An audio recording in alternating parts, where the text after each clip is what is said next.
we would have started the season and mentioned Collinwood and John Marshall in the city championship, I don't think anybody would have picked it. No, these two teams were not the teams that people were looking to get to this city championship. It was really Rose that was the odds-on favorite, but anything happens in a baseball game, and these two teams have earned their way to this city championship here at Jacobs Field. Collinwood coming in with a 10-7 record overall, John Marshall at 10-3, but Tim, this is going to be a very interesting Senate championship game. Great weather.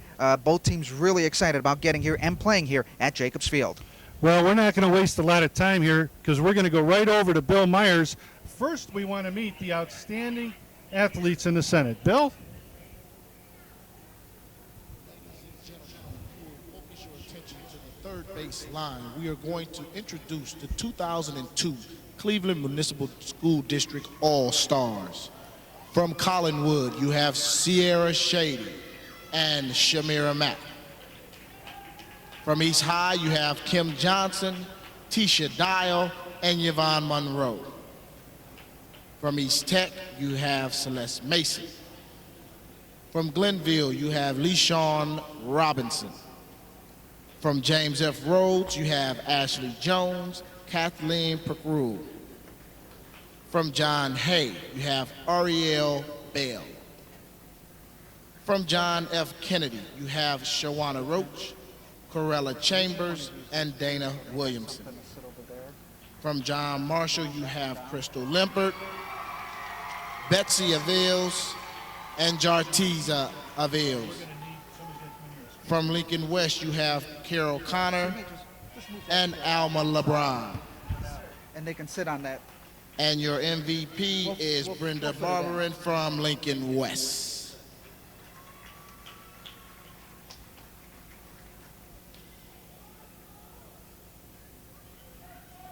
Now we'll take our attention over to the first base line where we have the boys 2002 All-Star team. From Collinwood, Curtis Bishop, James Braxton, and William Hub.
From East High, Brian Blankenship. From Glenville, Carl Davis Jr. and James Page. From James F. Rhodes, Luis Hernandez, Rich Sullen, and Ray Zellany. From John F. Kennedy, James Gardner. From John Marshall, Theo Hudson, Dan Mahorn, and James Sanka. From Lincoln West, David Navarro, James Young, Flores. And your MVP, David Navarro from Lincoln West. Ladies and gentlemen, please let's give a round of applause for these All-Stars and their hard work throughout the season.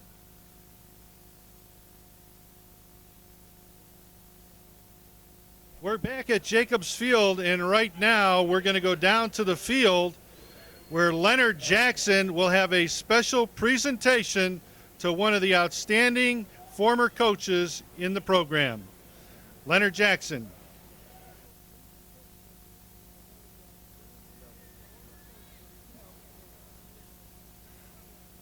It gives me great pleasure to dedicate this baseball game today to Dennis Rank. Dennis has taught in the Cleveland Municipal School for 31 years. He is now retired. He has won 5 city championships as a head baseball coach at John Marshall. And today with him is his wife, Elaine, his daughter-in-law, Missy, and his assistant coach, Dalibert. And certainly on behalf of the Cleveland Municipal School District, Dennis, we present you this award for the commitment and your commitment to the youth of the Cleveland Municipal School District. And with me here is Reverend Hilton O. Smith, the board president. I just want to thank everyone, especially John Marshall, the athletic directors and principals, and my assistant coach, Dennis Blabelel. Thank you very much. Let's give them a round of applause.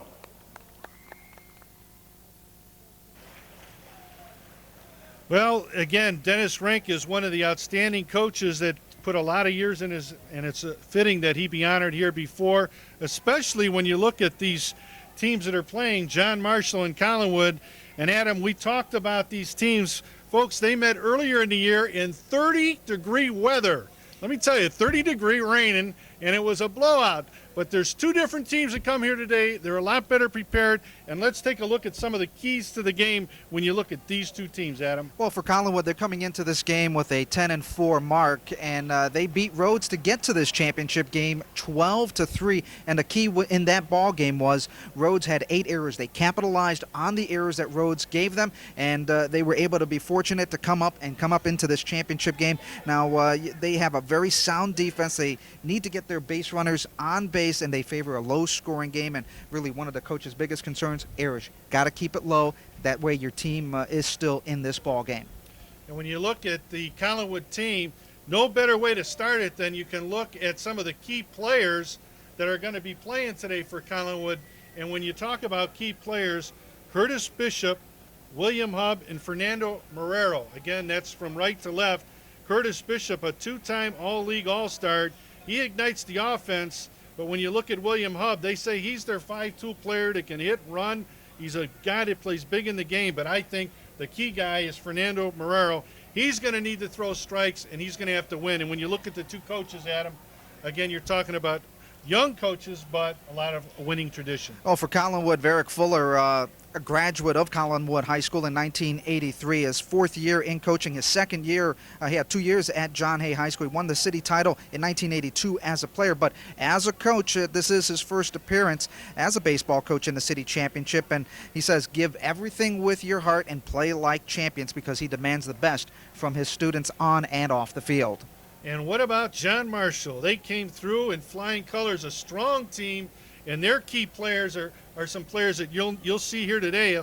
Again, from right to left on your screen, Theo Hudson, Dan Mahome, and James Sanka.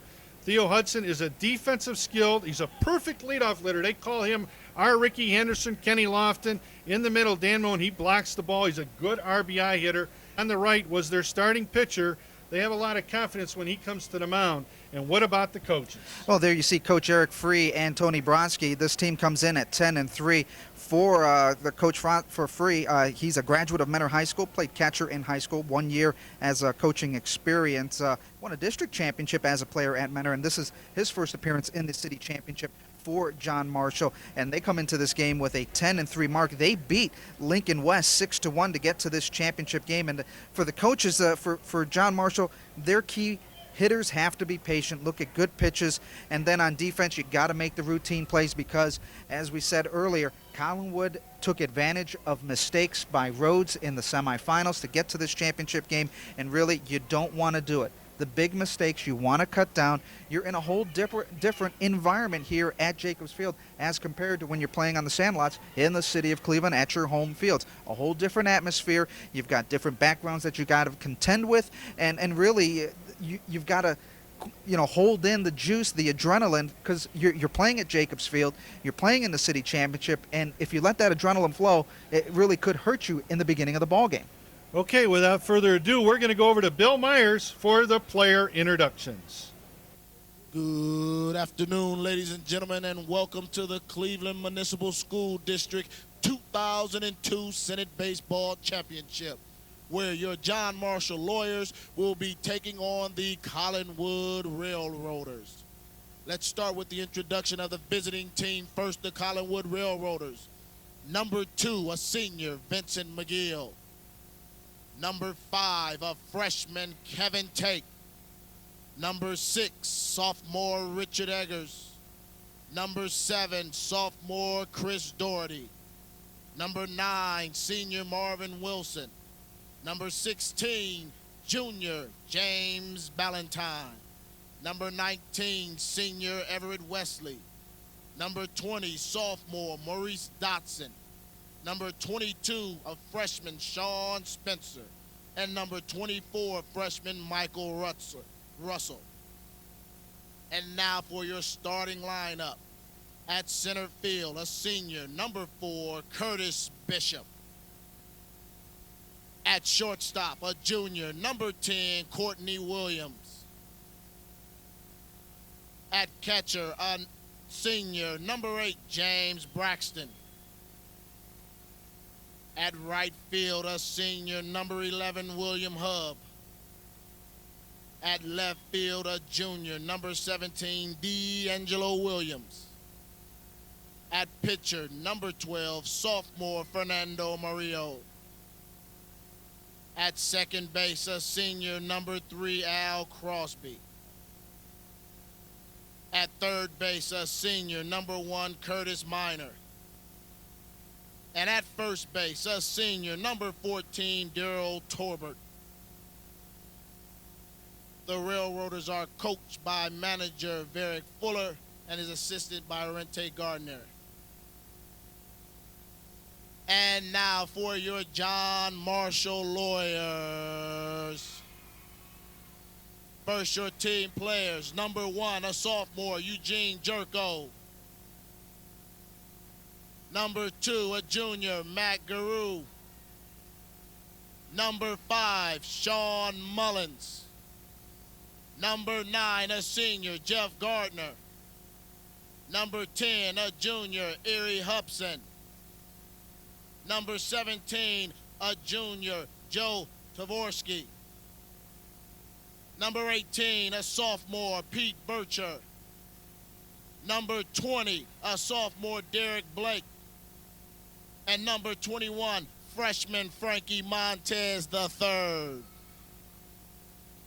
The starting lineup for your John Marshall Lawyers. At first base, a junior, number 7, Theo Hudson.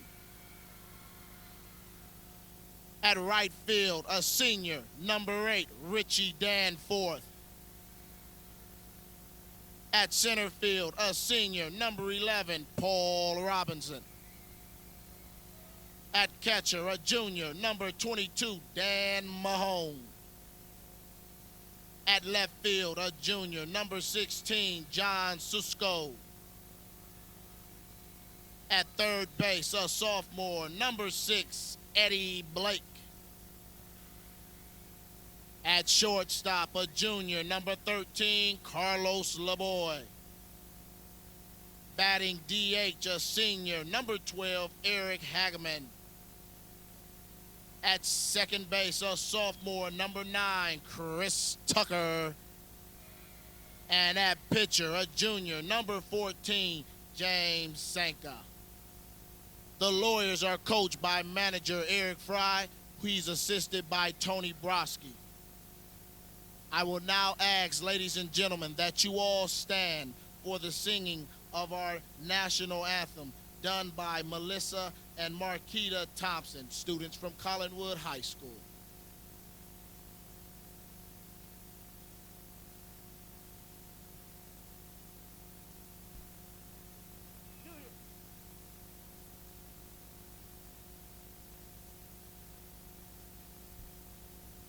Oh, say, can you see by the dawn's early light what so proudly we hailed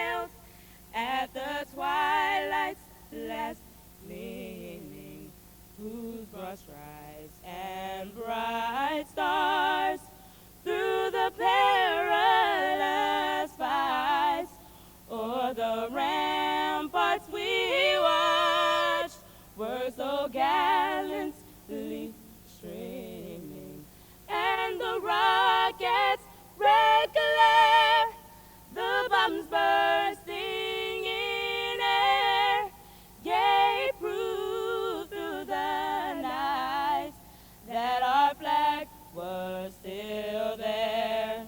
Oh, say, does that star-spangled banner yet wave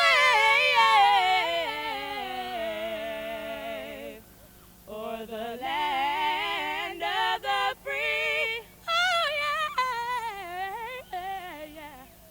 And the home of the brave.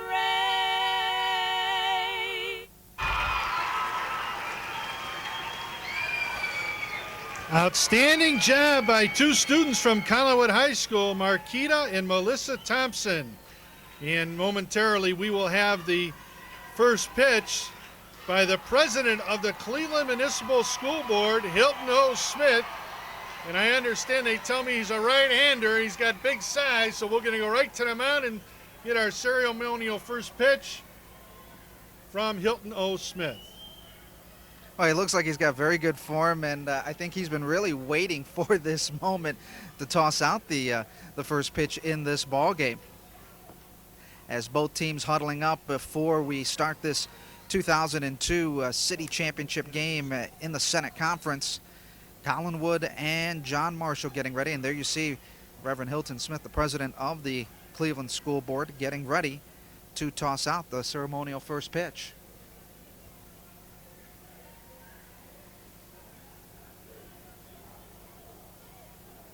He's looking in pretty hard on that one. Yes, he is.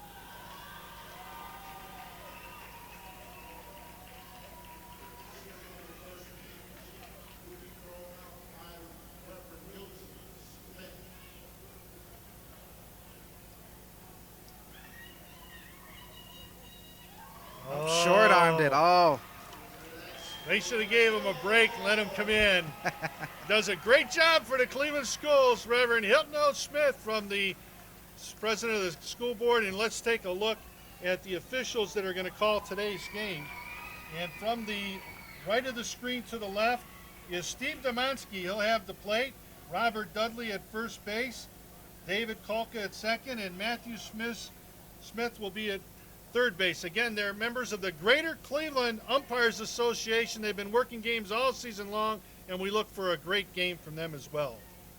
Well, as we get ready for this 2002 Senate Championship game, there you see both teams quickly looking in their huddle and getting their last words for this championship game. Let's take a look at the Collinwood starting lineup on offense when they get ready to come out to hit in this ball game. Collinwood will be hitting first, and Curtis Bishop will be leading it off for the Railroaders, the center fielder, hitting .346. He'll be followed by Courtney Williams, the shortstop, hitting at .226. James Braxton in the third spot, the catcher, hitting .282, and hitting cleanup for Collinwood is William Hubb, the right fielder, hitting .394. In the fifth position will be D'Angelo Williams, the left fielder, hitting .350. The pitcher, Fernando Marrero, hitting .226, will hit after him.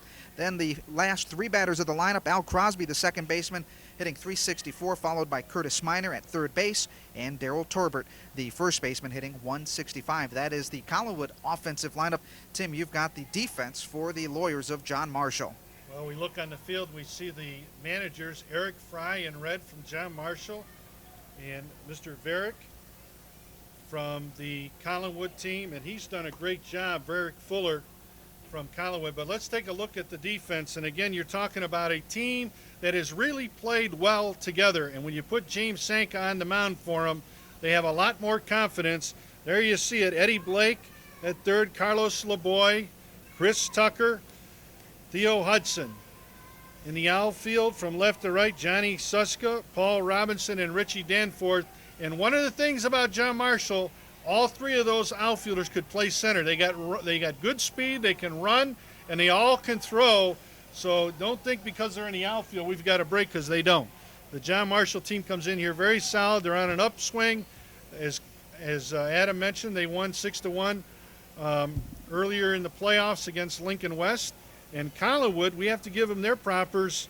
They upset Rhodes. Rhodes was the #1 seed, and I mean they did it convincingly, 12-4. And in that game, the big key for Collinwood was that they capitalized on the errors made by Rhodes. 8 errors in that ball game, and really you cannot give up 8 errors and make it to a championship game. And really Collinwood, you got to give them a lot of props, like you said, Tim. A 12-3 win over Rhodes, and they get to this championship game. And as we've said, for Collinwood in this ball game earlier on, when we were talking about the ideas that this team needs to do, they need to have sound defense. They cannot go in and make silly mistakes, mental mistakes, and cut down on the errors. Get your 3 outs. Don't give them an extra out or whatever. You know, make sure you play really well on the field. And then when they come up to the plate, they really need to be patient at the plate, need base runners, and really they like a low-scoring game. Meanwhile, on the other side, as you look at the John Marshall Lawyers getting their final instructions from their coach, their hitters have to be patient, and they got to hit some good pitches. Absolutely. And as Eric Fry's around his team, we had a chance to catch up with him earlier today on the views of his starting pitcher, James Sanka, and here's what he had to say. Our starting pitcher's name is James Sanka. He was 5-2 this year. He throws 4 pitches: fastball, curveball, changeup, and split. He's gone 80 pitches this year, and he's thrown 2 one-hitters, so we're looking for him to go for the complete game. There's a lot of confidence even when the coach talks about James Sanka. And when you look, first of all, at James Sanka with the 2 one-hitters, first of all, he's not a real big guy, but he is around the plate. He knows how to throw strikes. And the one thing that impresses when you talk about the other coaches is he usually stays ahead of the hitters. And during the year, he was 5-2. He threw 41 and a half innings, actually, and gave up 49 hits in those innings, 32 runs, comes in with an ERA of 3.19. So when you're talking about strikeouts, 48 during the year, 16 walks, and only gave up 19 earned runs. So that tells you he's going to be around the plate. Well, he's going to have to be very consistent because this is a very good Collinwood hitting team. And when you look at the first 4 players, they can hit the ball. They can spray it around. And as we said, defense is any key. Defense wins your championships. But for the Lawyers of John Marshall, they will also have to rely on the arm of James Sanka. But also, we must not forget how important catching will be in this ball game. Here at Jacobs Field, the catcher for John Marshall, Dan Mahone, he's going to have to protect a lot of area. He's going to have to keep the ball in front of him. And Tim, we've talked about it in previous Senate Championship games, how important it is for the catcher to keep the ball in front of him, especially with runners on base. And when we looked at him in their playoff game, I can tell you both of these catchers did a nice job of blocking the ball. So I don't think that's going to play a role. I think it's going to come down to defense and the team that plays the better defense. But I also believe Collinwood needs to stay close early to have a chance to win here today.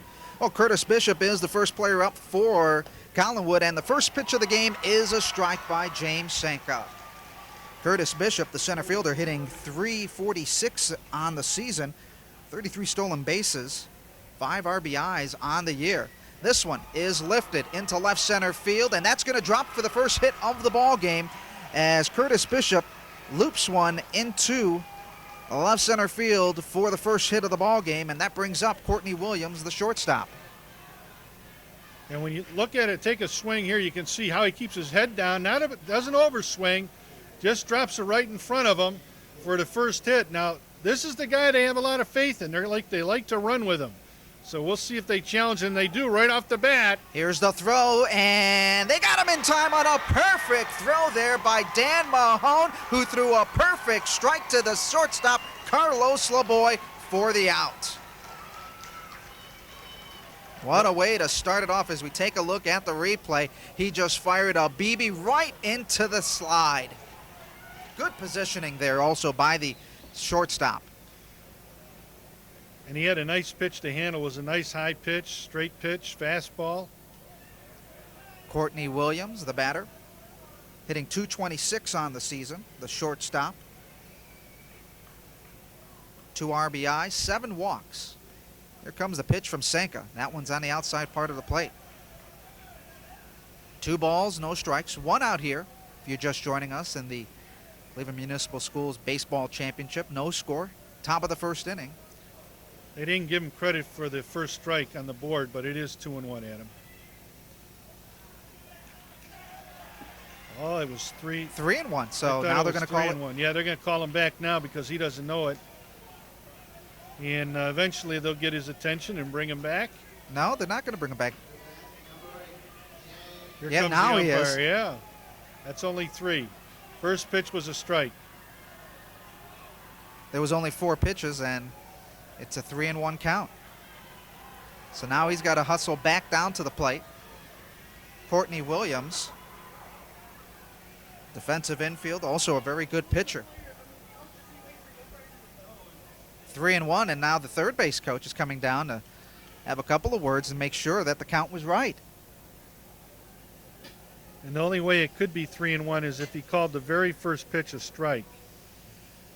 And that's what he called. And I'm sure that's what Steve Demonsky is explaining to Coach Fuller right now.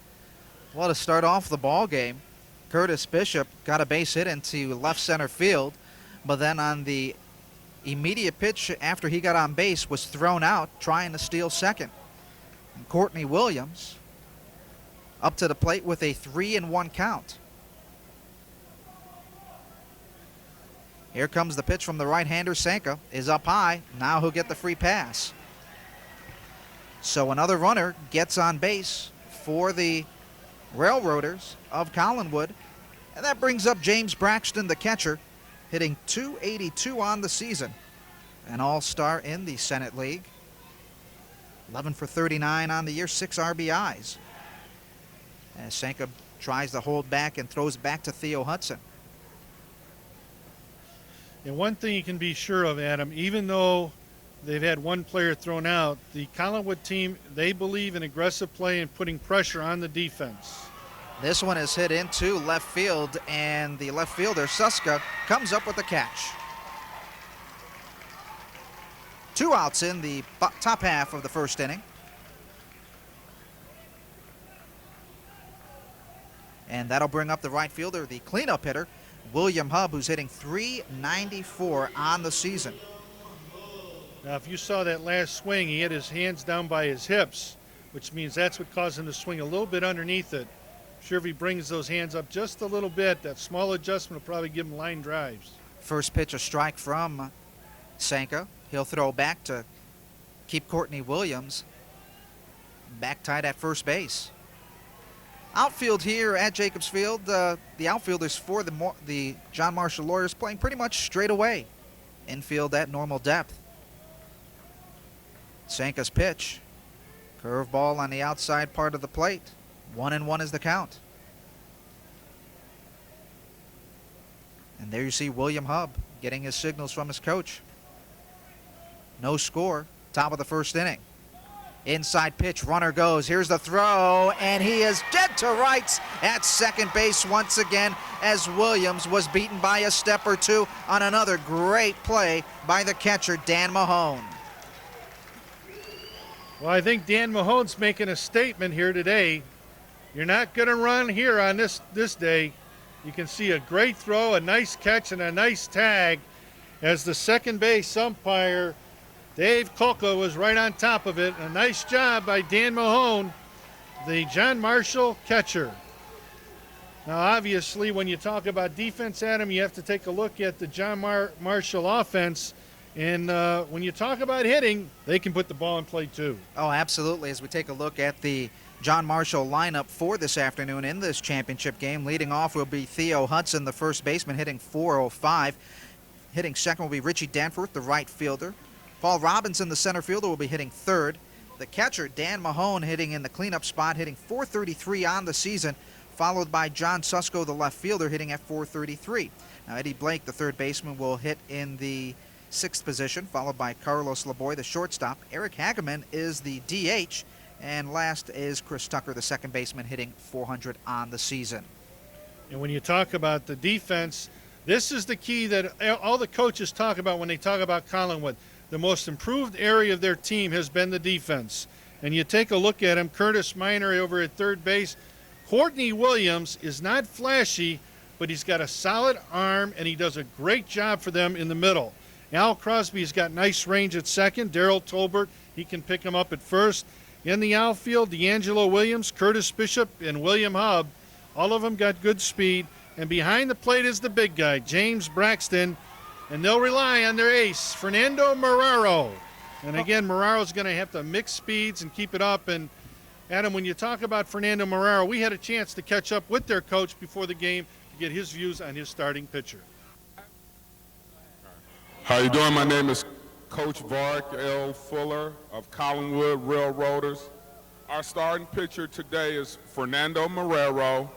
He's a sophomore. He went 5-1, 2.41 ERA, 1 save. He has 4 pitches: fastball, changeup, curveball, and slider. He can be pretty dominant. There you heard from the coach talking about his pitcher, Fernando Marrero, who is 5-1 on the year, 2.40 ERA. His second pitch of the inning is a ball, 1 ball, 1 strike on the batter, Theo Hudson. Hudson, the first baseman, hitting .405 on the season, and coaches say that he's their leadoff hitter, kind of like that Kenny Lofton, and your guy that you need to get on base most of the time. One of the things, Adam, that impresses me about Fernando Marrero is the last game he pitched against Rhodes, he had excellent control of all his pitches. And he'll mix speeds. He's not going to come out here and try to blow it by everybody. He's going to mix it up and make you swing the bat and hit his pitch. Not much speed on him, but like you said, he'll change it up. He'll use the precision of putting the ball and placing it around the plate to try to get his pitches across. 3-1 count to Theo Hudson as Marrero winds and fires. That one on the outside part of the plate, so he gives up a walk to Theo Hudson. And Hudson, 32 stolen bases on the season. So you're going to have to watch him on the base paths. And as we said, very important for James Braxton, the catcher for Collinwood, to keep the ball in front of him. And that'll bring up Richie Danforth, the right fielder, hitting .306 on the season, the co-captain of this Lawyer team. You know, one of the things that you have to remember when you're watching a young man like Marrero, he's the type of guy that the coach told us, he says he's very poised. You're not going to be able to rattle him too much. And on the opposite side, Eric Fry said, we have to be patient. If we go up there swinging at him, we're going to be in big trouble. And that's why you saw their leadoff hitter keep the bat on his shoulders. Richie Danforth, 12 stolen bases on the year, puts a bunt down. It'll be picked up by Marrero. He fires over to second, not in time. So the bunt works perfectly for the Lawyers as Richie Danforth gets in on the fielder's choice.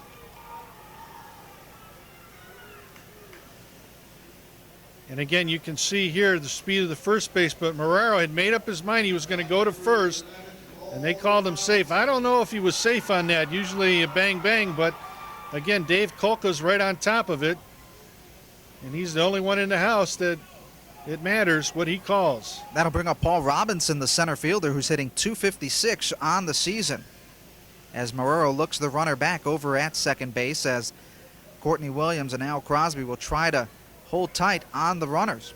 There you see Paul Robinson, the right-hander, the senior, hitting .256 on the year. Good contact hitter. Here comes the pitch. Lays a bunt down perfectly on the first base side. It's hugging the line, and it stops. You can't get any better than that. Oh, my. Oh, a perfectly placed bunt down the first base line by Paul Robinson, and that ball had eyes as it hugged the line. So the bases are loaded for Dan Mahone, the catcher for John Marshall.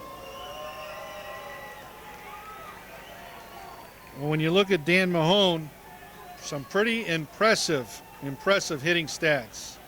.433 batting average, and you're talking about 21 RBIs. Couldn't draw it any better for Coach Fry. That ball hugged the line like your aunt coming over for Christmas dinner and seeing the nephew and nieces for the first time in a few years. Big old hugging of the line. Bases are loaded for Dan Mahone, the catcher. And that one's low for a ball. Hudson is at third, Danforth is at second, Robinson is at first, and there you see Dan Mahone. He's thrown out 2 runners in the top half of the first inning. He can blow this game wide open right now. The pitch from Marrero, high upstairs. And it looks like, Tim, that Marrero is trying to place the ball over the plate. Just going to have to come down and just pitch his ball game. 2 balls, no strikes, no outs, bottom of the first inning. Upstairs once again. And if you're the coach, you say, wait for your pitch, wait for that strike. Well, one of the things that Coach Fuller had told us that he felt was the keys is he had to take care of hitters 1 through 4, at least hold them down. And right now that hasn't worked out for him. That one hit. Mahone, he'll get on base, he'll get an RBI too, and Theo Hudson will come across the plate. And the bases are still loaded. And John Marshall takes a 1-0 lead on a couple of beautifully placed bunts and now a walk. And Coach Waddell Fuller is going to have a couple of words with his pitcher, Fernando Marrero, who's pitched 35 innings in this season, a 5-1 record, 2.40 ERA. Right now, he's finding himself in a big jam, Tim, in this bottom of the first inning. Well, I think the bunts kind of rattled him a little bit. I mean, they laid down 2 great bunts, and then there's a couple pitches that, you know, he felt he had. But again, as we mentioned, that the Collinwood team, this Marrero usually is around the plate. And if he can bounce back and get in the groove here, they'll be fine. Stepping up to the plate now for the Lawyers is the left fielder, John Susko. Susko hitting .433 on the season, 26 RBIs. Converted to an outfielder this year, was the DH last year. Pitch from Marrero, breaking ball, outside part of the plate, called strike. One of the few times that Marrero has thrown a strike in this inning. On deck for John Marshall will be Eddie Blake. Another pitch going upstairs on the outside part for a ball. 1-1 is the count.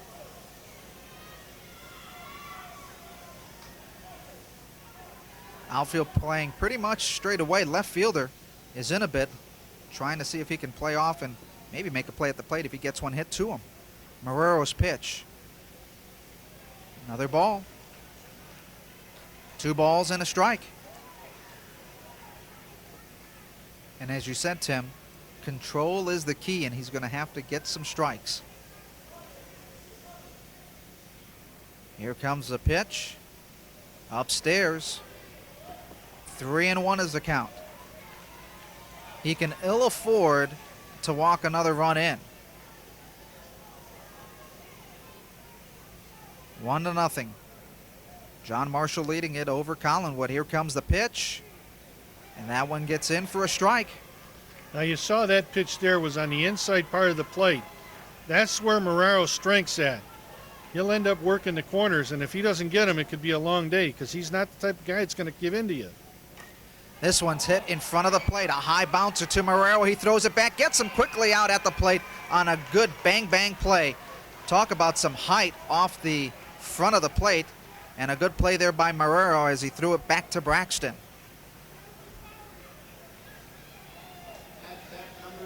And again, it was a nice pitch. You could see that when he swung at that pitch, he jammed him a little bit. And he got it right off the handle, and you can see here the high bouncer. The only question was, could he get it there in time? And he did a nice job as he tossed to his catcher. Again, the big guy, number 8, James Braxton. And that'll bring up Eddie Blake to the plate, the third baseman, hitting .288 on the year. 16 RBIs for the youngster. As Marrero with 1 out, looking to get out of a big jam. That one for a strike on the outside part of the plate. This guy's got a little pop in his bat, so you know, he can get a hold of one.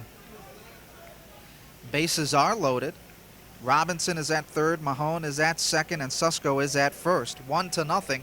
John Marshall leads. Braxton trying to keep his pitcher. There you see Marrero trying to keep him calm and cool and try to throw strikes. Comes the 1-1 pitch. Swing and a miss. Good cut on the fastball up top there by Eddie Blake. Looking to take that ball for a ride. 1-2 the count on Eddie Blake with the bases loaded. Marrero from the windup, he throws. This one is hit.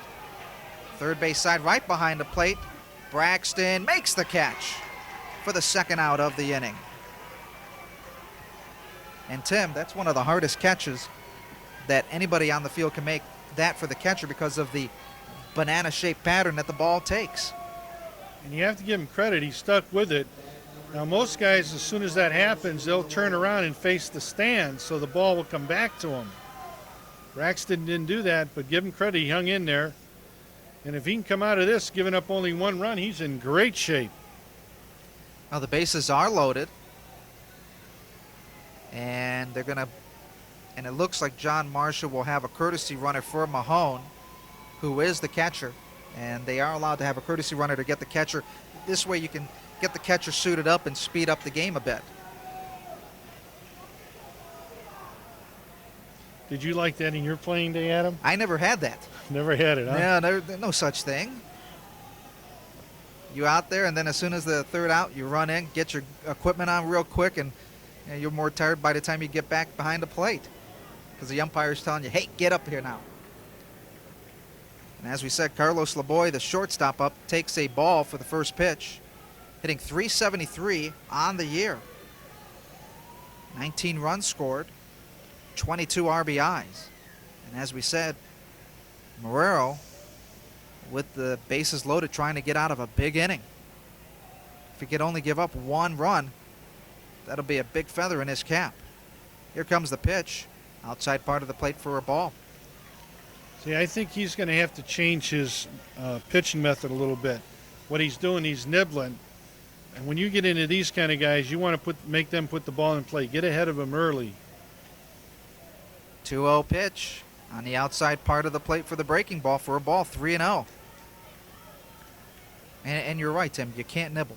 When you get down to the 7, 8, and 9 batters, make sure you just throw right over the plate, throw as hard as you can, make them earn it to get on base. 3-0 pitch from Marrero. In the dirt as he walks another run in. So Paul Robinson will score 2-0. John Marshall with the lead.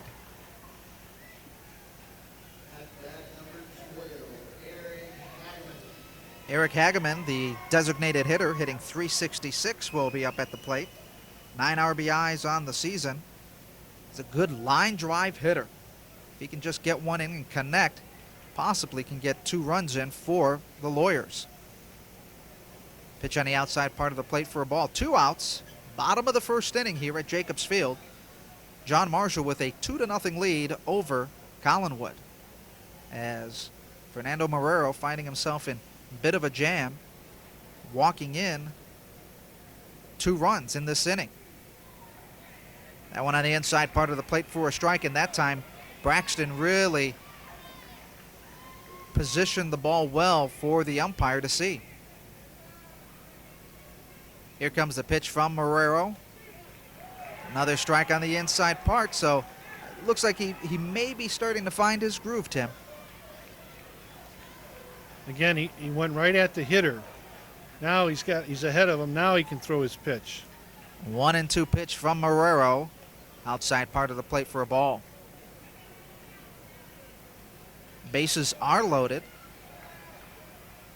LeBoy's at first. Susko is at second.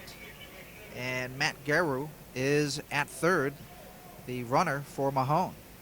The pitch from Marrero upstairs for a ball that, from being ahead of the count, now he falls behind at 3-2. He has thrown a lot of pitches in this bottom half of the first inning. Marrero gets the sign from Braxton. Here's the delivery. That one's fouled back into the screen.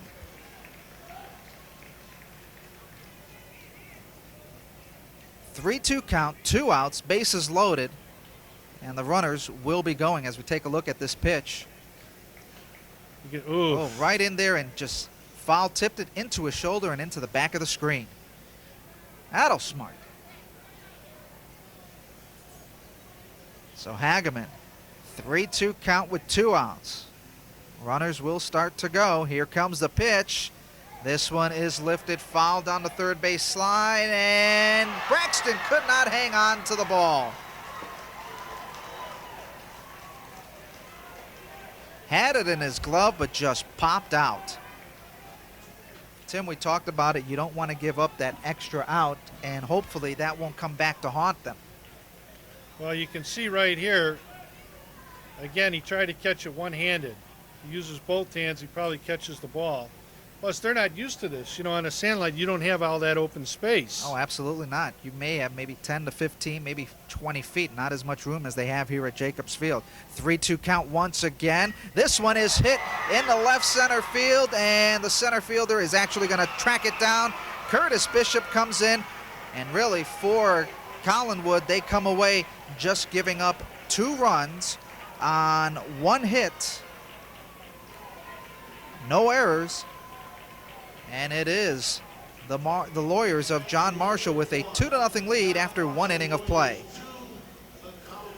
And you're looking for great weather at Jacobs Field, where you're watching the 2002 Cleveland Municipal Schools Baseball Championship between the John Marshall Lawyers and the Collinwood Railroaders.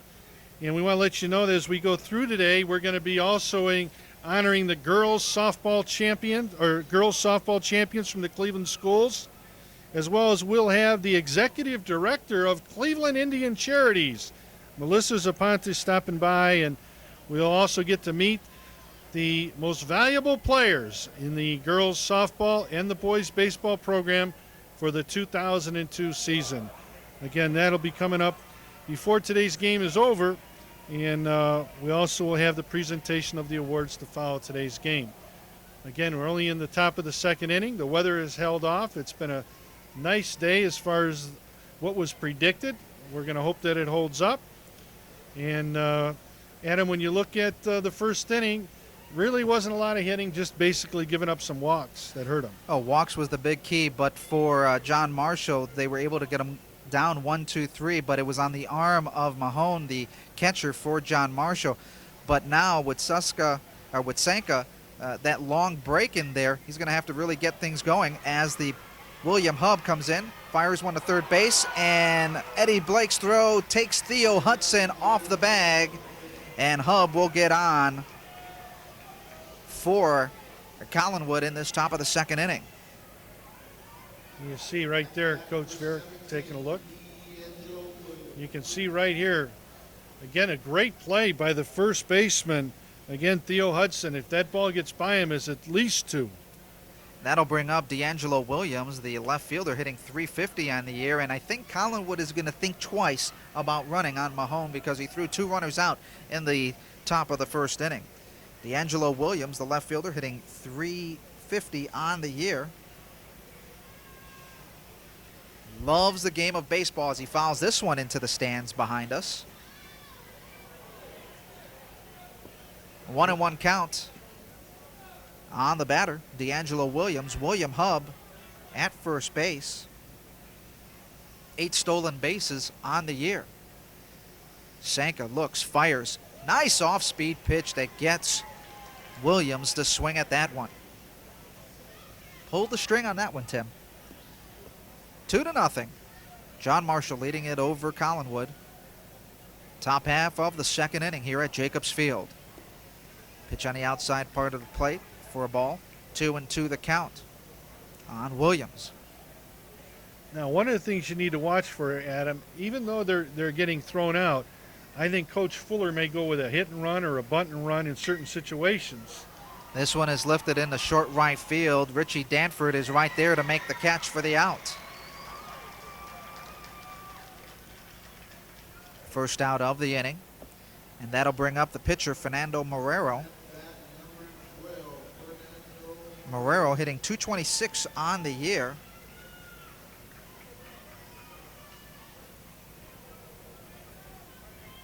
Now let's see what he can do with the bat in this top half of the second inning. First pitch for a ball by James Sanka.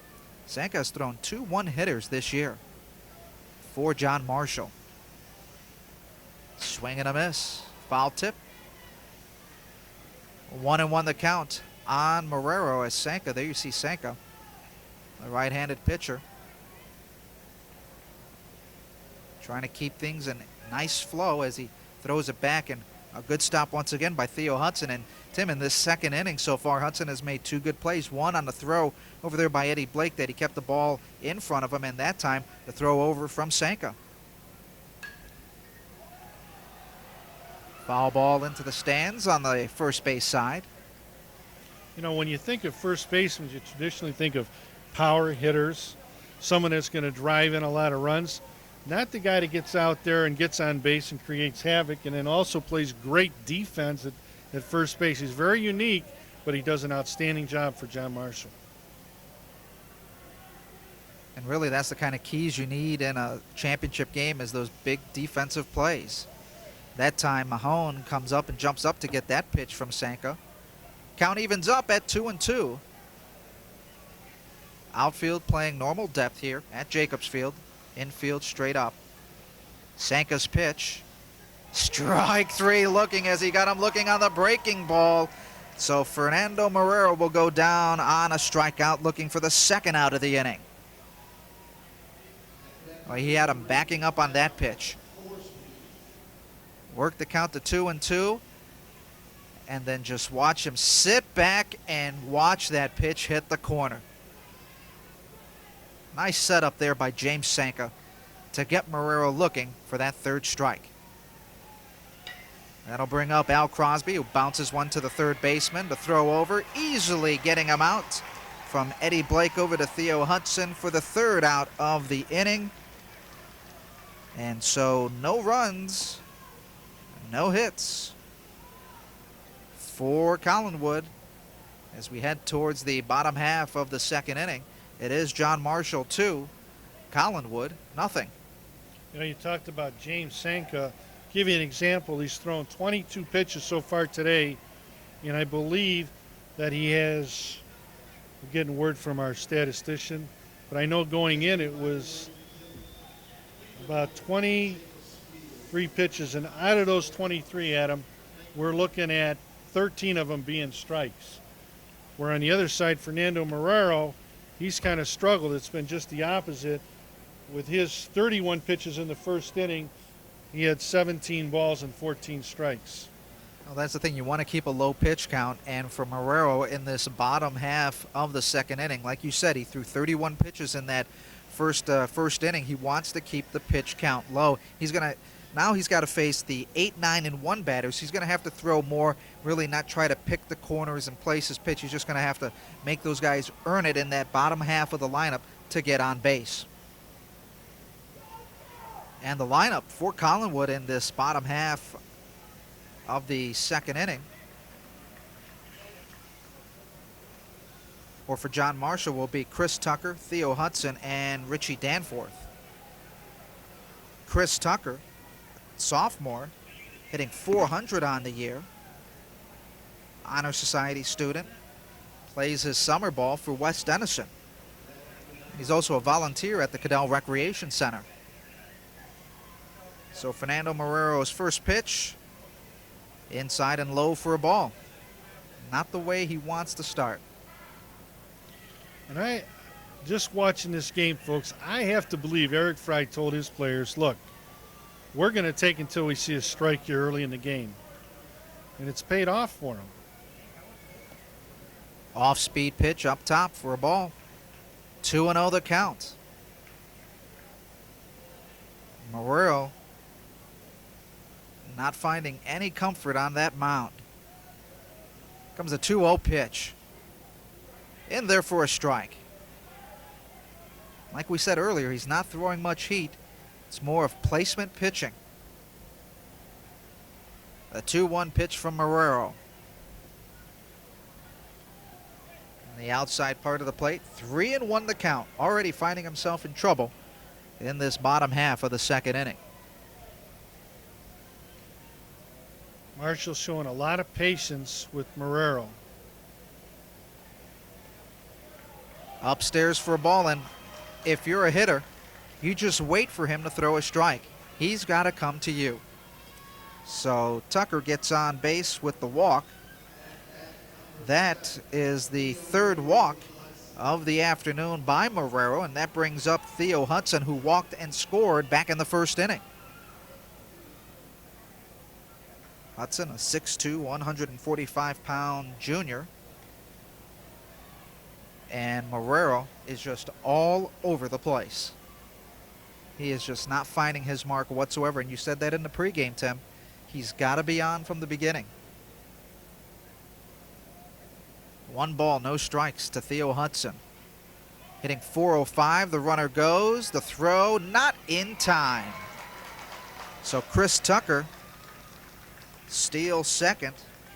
That is his 6th stolen base of the season. And he got a great jump, had a big lead over there, and made it easily and got hit just underneath the throat on the throw.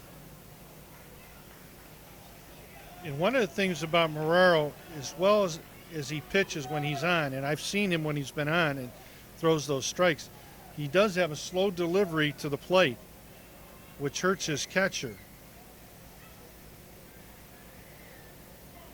They're really not holding the runner over at second. Marrero looks back, throws it in the ground, and that time, Tim, if you looked at it, by the time he was making his delivery, he was looking back at second base and looking away from his intended target, his catcher over there.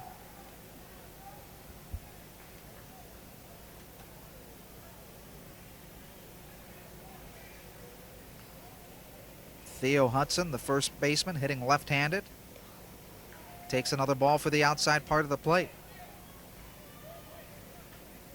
A lot of pitches being thrown in these 2 innings for Fernando Marrero. He comes into this ball game with a 2.40 ERA. Gave up 2 runs in the first inning. Nothing really hit. It was all on walks and some perfectly placed bunts by John Marshall. The runner on second, Chris Tucker, not really being held much. This one's foul tip back into the stands here at Jacobs Field.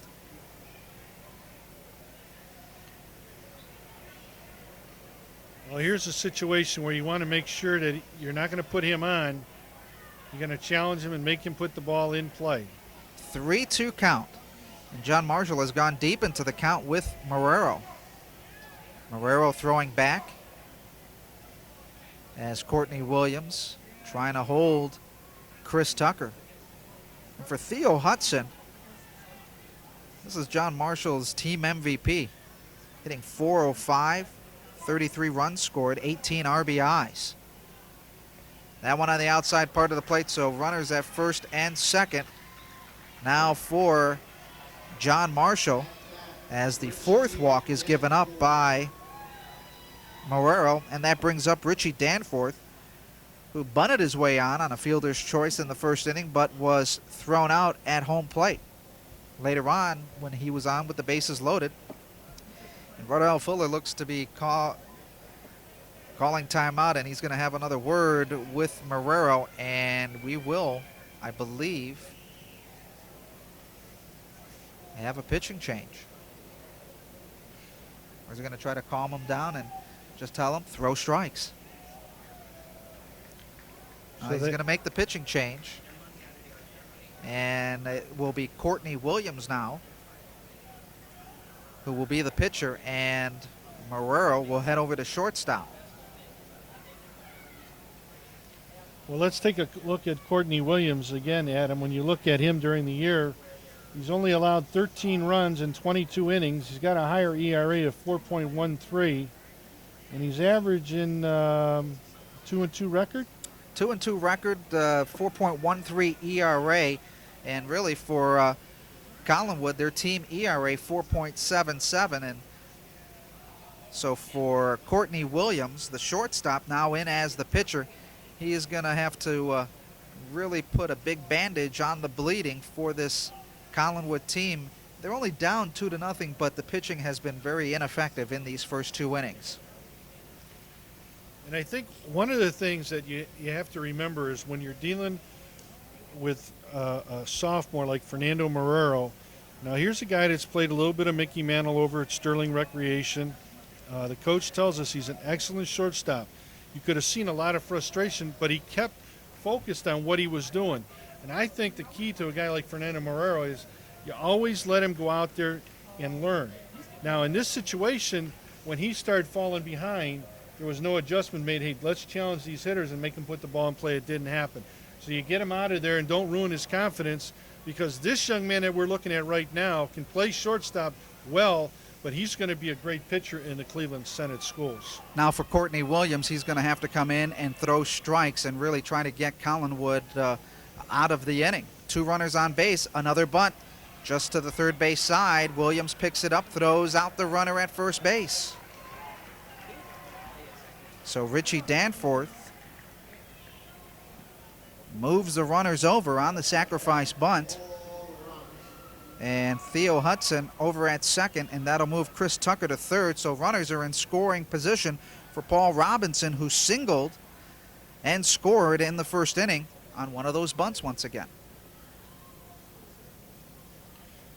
And again, one of the things that impresses me about the John Marshall team is, you always hear about, well, they have good hitting or they have solid pitching, but they're demonstrating today that they do the little things right in order to be a winning team.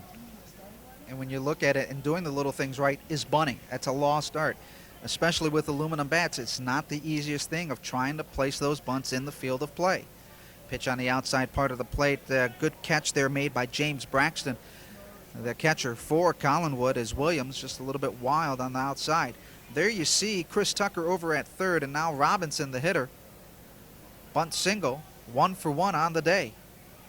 Strike pitch right there from Courtney Williams. 2-0. John Marshall leading it over Collinwood. Big swing and a miss there, and that time he was a little bit behind on the pitch and took a good cut. Count goes to 1-2. Not much of a breeze here at Jacobs Field. Flags just hanging limp in the outfield. Ground ball, second base, picked up by Crosby. He'll throw him out easily for the out, but Chris Tucker will score. 4-3 on the out, and Theo Hudson moves over to third base, and that will give John Marshall a 3-1 lead, and hit it in the opposite field, what you want to do. Now here's a situation, you're having Dan Mahone come up here. Yeah, you want to pitch very carefully to him. He's one of their big RBI hitters. The guy on deck, Johnny Susko, hit one back to the pitcher. So if he's going to hit something, he's got to hit something that we want him to hit. Mahone was hit by a pitch in the first inning. Jammed on that one. Count goes to 0-2. Theo Hudson is at third. John Marshall with a 3-1 lead. 2 runs in the first, a run in the second. For John Marshall, 3 runs, 2 hits, no errors. For Collinwood, no runs, 2 hits, 1 error. Ground ball to Marrero. He'll scoop it up, throw it over to the first baseman. That'll end the inning. But more damage is done for the lawyers of John Marshall as they come up with 1 run, no hits, no errors. They lead it 3-0 over Collinwood as we head towards the top of the third inning. Well, again, if you've just joined us, you're watching the 2002 Cleveland Municipal Schools Baseball Championship right here from Jacobs Field. And one of the reasons that this is happening is because of Cleveland Indian Charities. Cleveland Indian Charities is a big part of sponsoring the baseball and softball program for the Cleveland Municipal Schools. And one of the things is it's the largest contribution that the Indian Charities give to any organization. It's $100,000. And this has been in place for several years now. And this is the only reason that the Cleveland Municipal Schools have been able to continue the program at such a level that it's been at is because of their sponsorship in making that happen. And our special thanks to them. And later today, we're going to have a chance to talk to Melissa Zaponte, the executive director of Cleveland Indian Charities, about exactly what they do besides the Cleveland Municipal Schools. Everything from educational to recreational programs that they sponsor in the city of Cleveland. Well, as we head towards the top of the third inning, and this Senate Championship game really puts an end to the athletic year of 2001-2002 for the Cleveland Public Schools, and you have to give a lot of credit to all the teams that participated this year, as in all the seasons besides the spring sports. You look at in football, Glenville, the champion in football and also making it to the playoffs once again. John Marshall in volleyball, and Glenville and John F. Kennedy in cross country. JFK once again, basketball champions, East Tech and Glenville.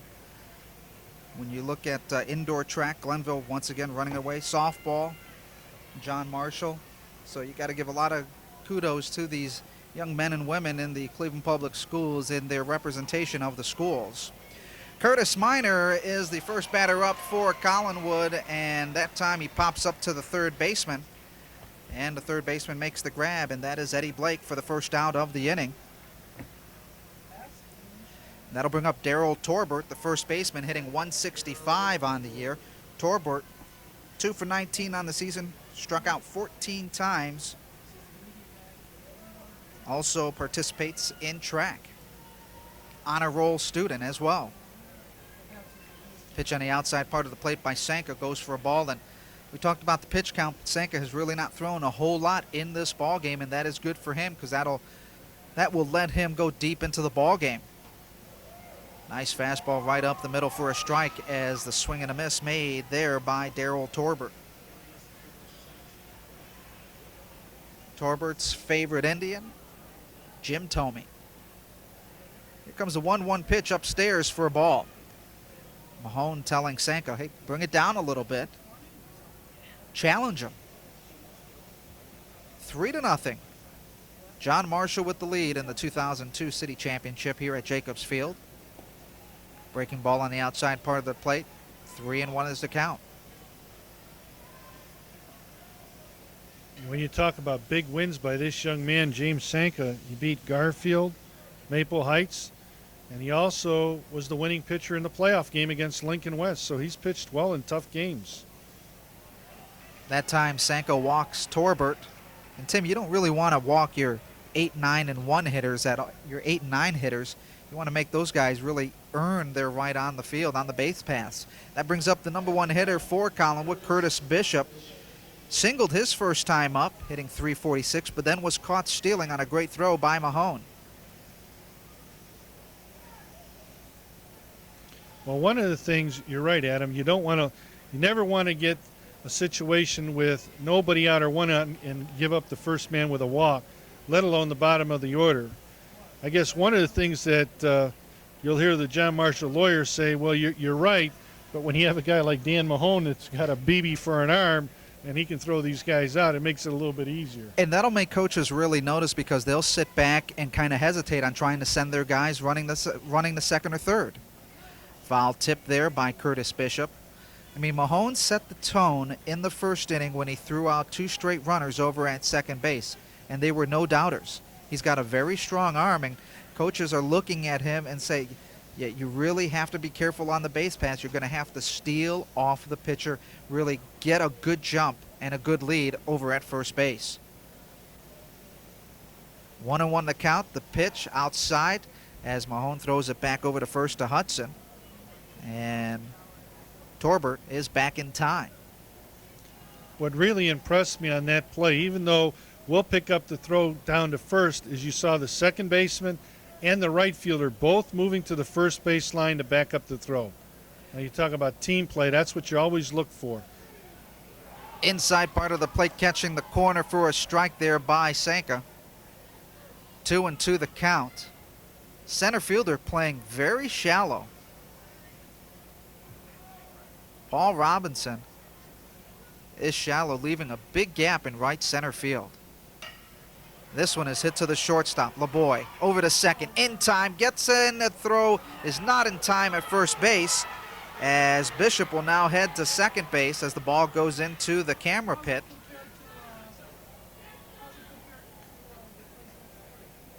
So Torbert is thrown out on a 6-4 play over at second base, and Bishop gets on and advances on the error. You see LeBoy gave it to him right on the money. And again, it was a nice turn by Chris Tucker, but this was one time that the first baseman, Theo Hudson, couldn't come up with it. So Collinwood with a runner in scoring position at second base as Sanka throws back, and it gets by the glove of Tucker, and that'll send Bishop over to third. Big mental error there by the lawyers. The error on Chris Tucker. Now what John Marshall does not want to do is throw the ball around the infield. So prime position for Curtis Bishop as he is at third base with Courtney Williams up at the plate. Takes a strike on the inside part of the plate. 2 outs here, top of the third inning. Collinwood looking to get their first run across. Here's a chance for him to help himself. Foul tip that one, and I think that one nipped the catcher Mahone. Sanka with an 0-2 count on the batter, Courtney Williams, who walked and was caught stealing back in the first inning. Gets some swinging on the strikeout. So the threat was there, but it was thwarted by Sanka. Well, the one thing that impressed me that inning, Adam, was the ability for John Marshall, even though they made a couple mistakes, was the ability to settle down and come back and throw strikes. And you can see why Sanka is able to beat good teams. He doesn't beat himself. You know, he basically lets his team play defense behind him, and he's going to throw the strikes to make you put the ball in play. Well, as you see the line score here from Jacobs Field, Collinwood, no runs, 2 hits, 1 error. For John Marshall, 3 runs, 2 hits, 2 errors in the ball game. They have the lead as we head towards the bottom half of the third inning, and it will be the 5, 6, and 7 hitters. Susko, Blake, and LeBoy will be hitting for John Marshall, facing the pitching of Courtney Williams. Some of the fans soaking in some of the sun here at Jacobs Field. Some of the folks bringing their signs and rooting for their teams, John Marshall and Collinwood. And really, Tim, as we said, for these two teams, they didn't think they might be here, but come June, they are here playing in this city championship game. Right now, the lawyers of John Marshall are 1 up on Collinwood with a 3-0 lead. Well, when you look at the keys to the game that we showed to you at the very beginning, and you look back and say, okay, how have they done so far as we're halfway through? And John Marshall, they said they wanted their hitters to be patient. You have to give them an A for that because they've been able to do that. Solid pitching, mixing it up, and their defense to make the routine play. That's all been good. On the other side, Collinwood, sound defense, only give them the 3 outs. Keep hitters 1 through 4 off the bases. And our base runners need to be patient. I mean, when you look at that, you might give them 1 out of 3. But that's the reason it's 3-0 and we play the game. John Susko pops this one up in the infield, and it is caught by Courtney Williams for the first out of the inning. So that'll bring up Eddie Blake, the third baseman, who popped up to the catcher behind the plate. Eddie Blake hitting .288 on the season. There you see Courtney Williams, who made the catch, coming in for relief for Marrero. The pitch by Williams, in for a strike. Tim, as you said, those keys, you really have to look at the keys and how they are doing at the midway point of this championship game. Eddie Blake fouled out his last time up. Hits this one to the third baseman, but he picked up by Marrero deep in the hole. Go fire, and not in time as the third baseman, Curtis Miner, could not get it. Marrero was there for the backup, but not in time as the speed of Eddie Blake gets him on the first base as he hit it deep into the hole in the shortstop position.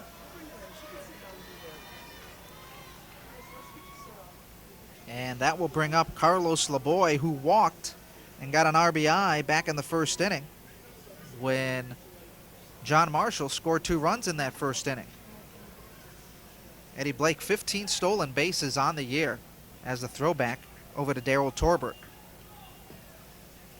You know, one of the things we haven't talked a lot about so far today, Adam, is the complete player. When you talk about a guy like LeBoy, merit roll student at his school, when you see that their merit roll and honor roll, the attendance, things that they're doing right, that's the first step. A lot of times we go to school and we think, we're going there to play baseball. No. This one is a looper. Torbert is right there to make a B on it, and he makes the catch for the second out of the inning. And that'll bring up Eric Hageman, the DH, who popped up to left field his first time up. As Courtney Williams doing a fine job in relief, just giving up 1 run so far. And for Hageman, as we said, he popped up to the left fielder, hitting .366 on the year, throwing back to first and keeping Eddie Blake tight at first.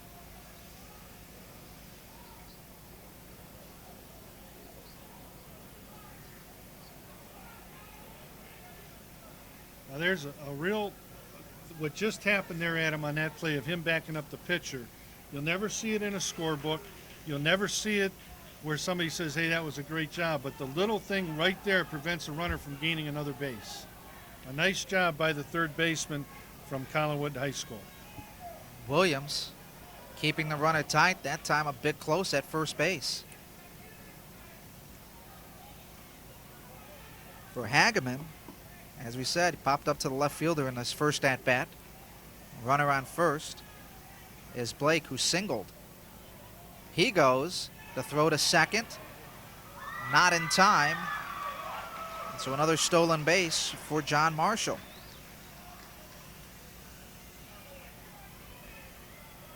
Now, one thing on this stolen base play here, coaches have to remember. Now, we're going to see the close of play. Now, you see the second baseman, Crosby, come off the bag. He prevents a run. But the key was Coach Fry picked the right pitch to go on. This one is hit. It's a base hit in the center field. Bishop will fire it home. Here comes the play. Here comes the tag. And he is safe as the catcher, Braxton, could not hang on as Eddie Blake was running on the pitch, and Braxton could not hold the ball at home plate. He dropped it on the backside. As Coach Varick Fuller coming in and talking to the umpire. I think what he's contending to Steve Dedmonsky is I saw the outside first, and then he dropped the ball. Now let's take a look at it here. Curtis Bishop's going to come up, and he's going to throw a one bouncer. There's Braxton with the ball. Well, he was about to make the outside, but then he was about to make the out call, and then he saw the ball pop out of Braxton's glove, and really that makes him safe over at at home plate. So now it's going to be another discussion as far as sliding in and coming in standing, which is a tough call for the umpire. But again, he's going to talk to the other umpires, and he's going to make a decision. Did he have it long enough? Which I don't understand why he would even talk to them. Yeah, that is no question. The catcher did not hang on to the ball whatsoever. He dropped it. We'll take a look at the replay once again. It was a line shot into center field, perfectly played by the center fielder, Curtis Bishop. Came up firing a nice throw to the plate, one hopper, right to Braxton, has it, makes the tag, and the ball pops out right there.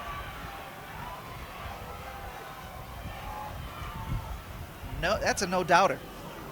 Well, Adam, I'm at home and I'm watching this, and I say, well, did he have it long enough? That's judgment. You know, and they've looked at it, and I'm sure that they're talking about it right now, and they're probably going to leave it as is. I would be highly surprised if they were to call the runner out on this one.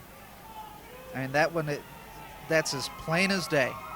Catcher Braxton did not hang on to the ball whatsoever. Now the umpire was about to make the out call. He was ready to call him out, but the catcher dropped the ball.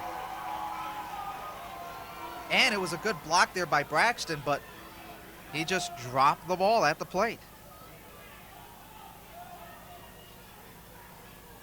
Well, one thing that we miss on this whole deal, Curtis Bishop made a great throw on the play. The outfielder, the center fielder from Collinwood High School.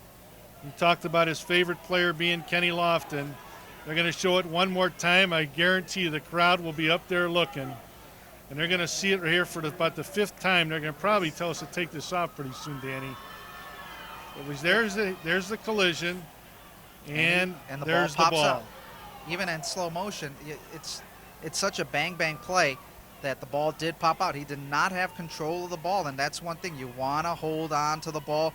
Runner scores. So Eddie Blake scores from second on the single by Hageman, and that'll bring up number 3.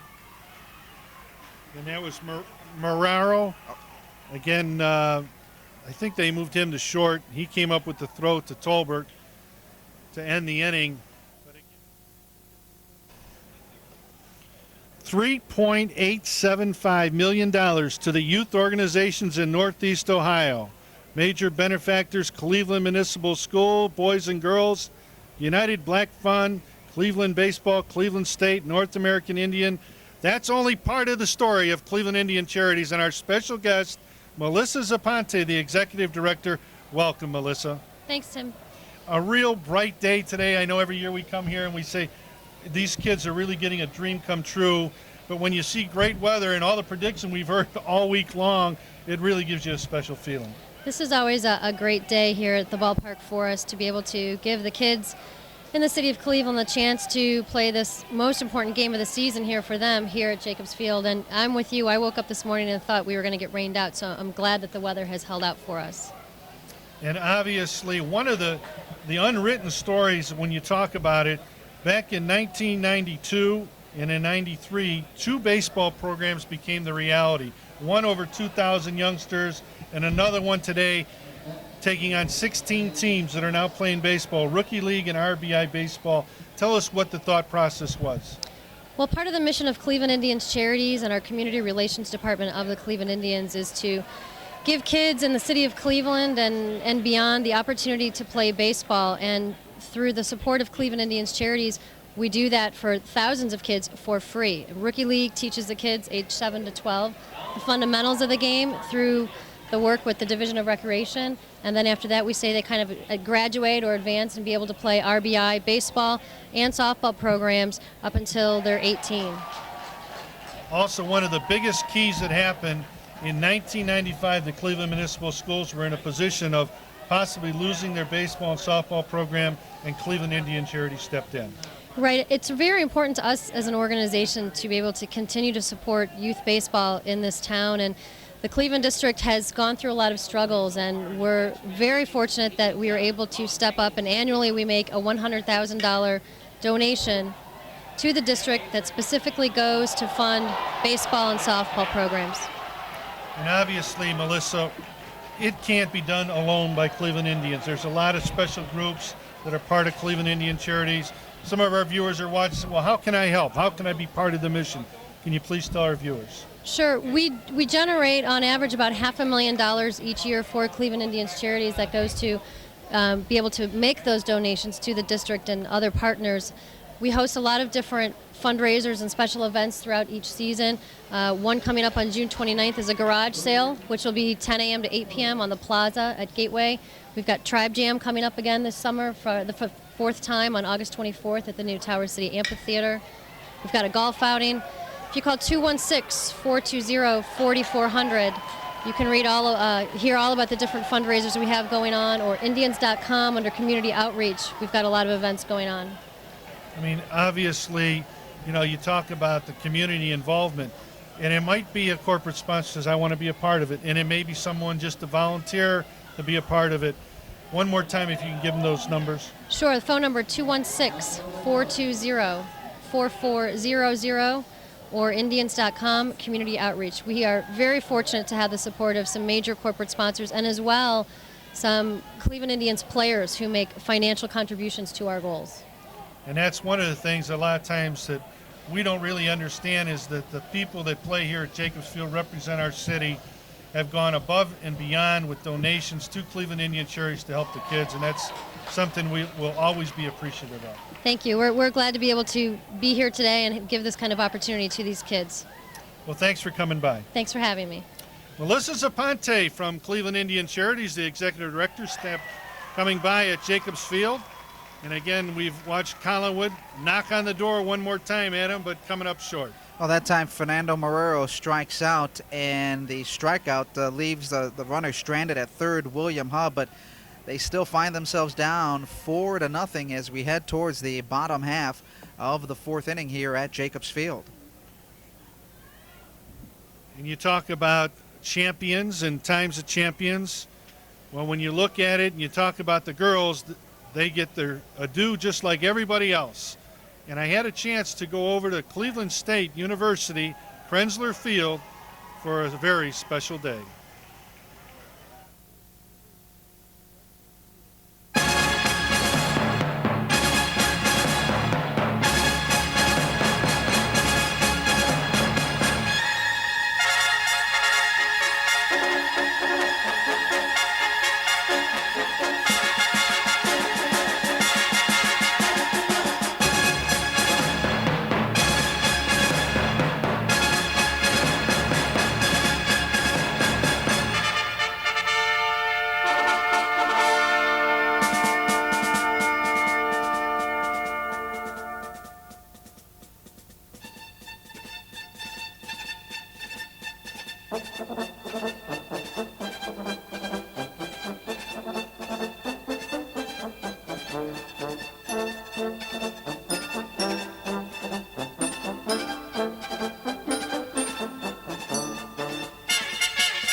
Cleveland State Viking Field, and today is John Marshall's day again as they look for their city championship, and they win convincingly by a score of 12-2.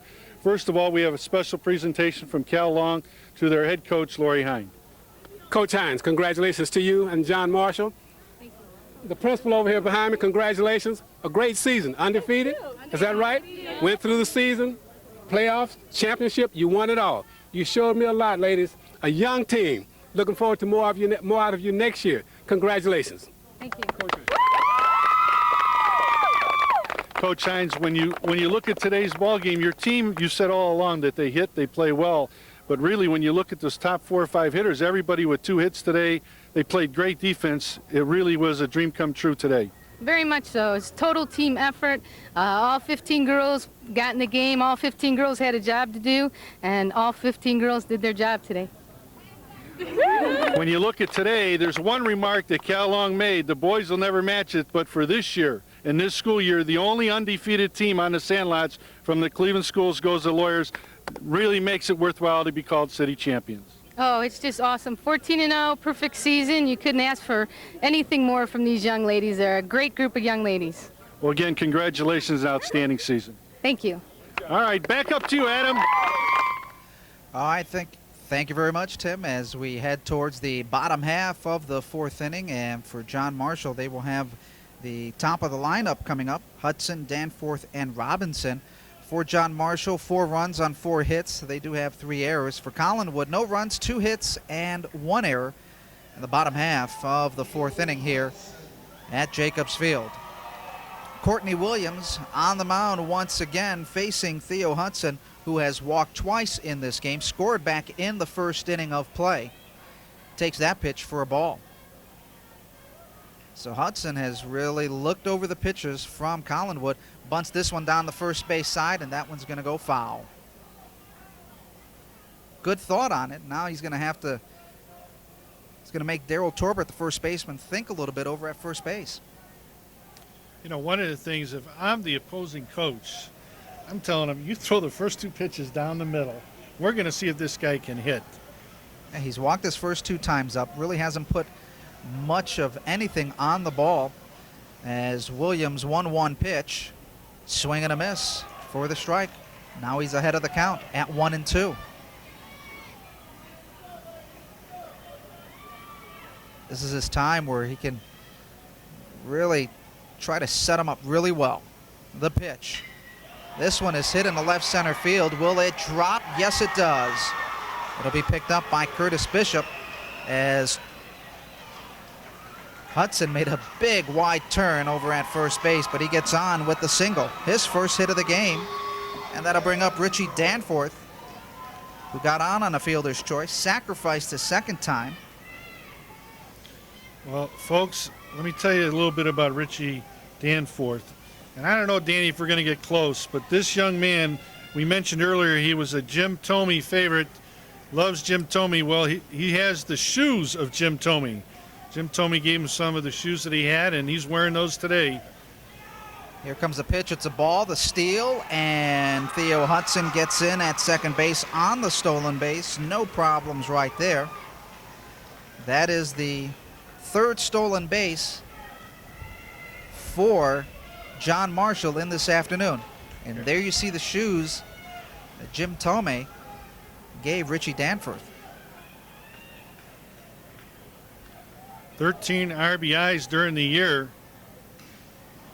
Fouls that one off. He's got that Jim Thome swing, you know, kind of like looking to hit it out of the ballpark. You know, you take a look at it, you can see he opens up real quick. And the outfield is, left fielders playing him pretty much even up, but in center and right, they're playing him way deep, so it's possible he can drop one in. This one is lifted, first base side, foul territory, and it goes 7 rows deep. 1 ball, 2 strikes on Richie Danforth.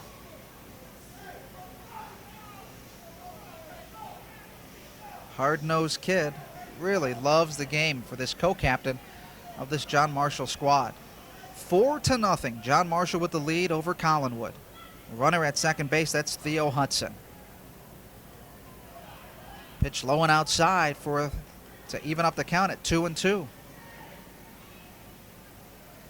This time Williams worked his last couple of innings pretty quickly.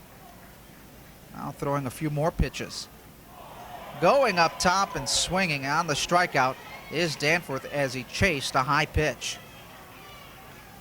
It's out number 1, bottom of the 4th inning. Brings up the number 3 hitter in the lineup for the Lawyers of John Marshall, Paul Robinson, hitting .256 on the year. He's also a Greater Cleveland All-Star, their team captain. Talk about good contact hitter. He singled and scored in his first inning, sacrificed in the second. Takes that one for a strike. Courtney Williams has stepped in here and did a nice job. He's throwing strikes, getting ahead of the hitter. He's making them throw strikes, hit the ball. That one jammed the batter. Williams boots this one as he tried to slide to get the ball just to the right of the mound, and he boots it away. So the runners at the corners for John Marshall, and that brings up Dan Mahone, who was hit by a pitch and then grounded out in his second at bat. Well, take a look at it here. You can see Courtney kind of slips, and when he does, he ends up kicking the ball, and they really didn't have any play there. It's basically the third baseman's got to pick up the ball and eat it, but they're not going to make a play even if he does pick it up.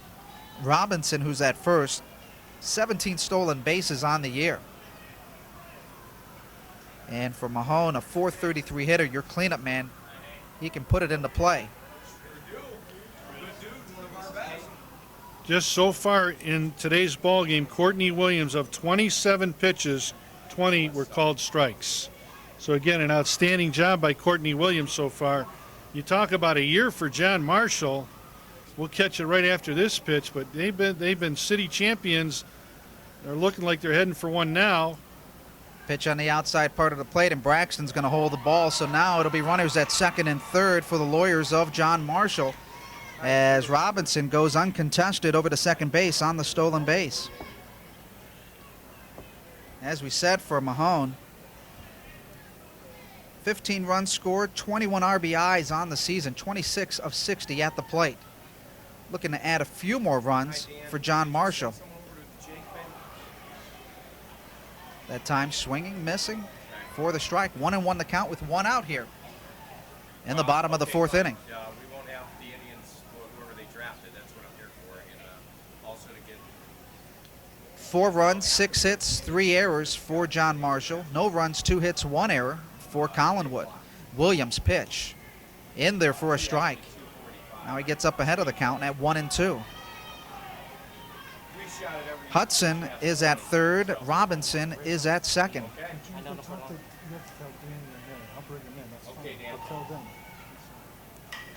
This one is a liner in the right field for a base hit. 1 run will score. Robinson's coming in. He gets in easy. Mahone will hit the second after the throw. A 2 RBI single for Mahone, and it is now a 5-0 lead for John Marshall. They'll give him 6 here. 6 they just on that haven't put one. it up. We had 2 guys on. Adams. So there's the second runner. If I'm correct, I may Mahone- be wrong. Is it no, you're 5? right. It is 6. Okay.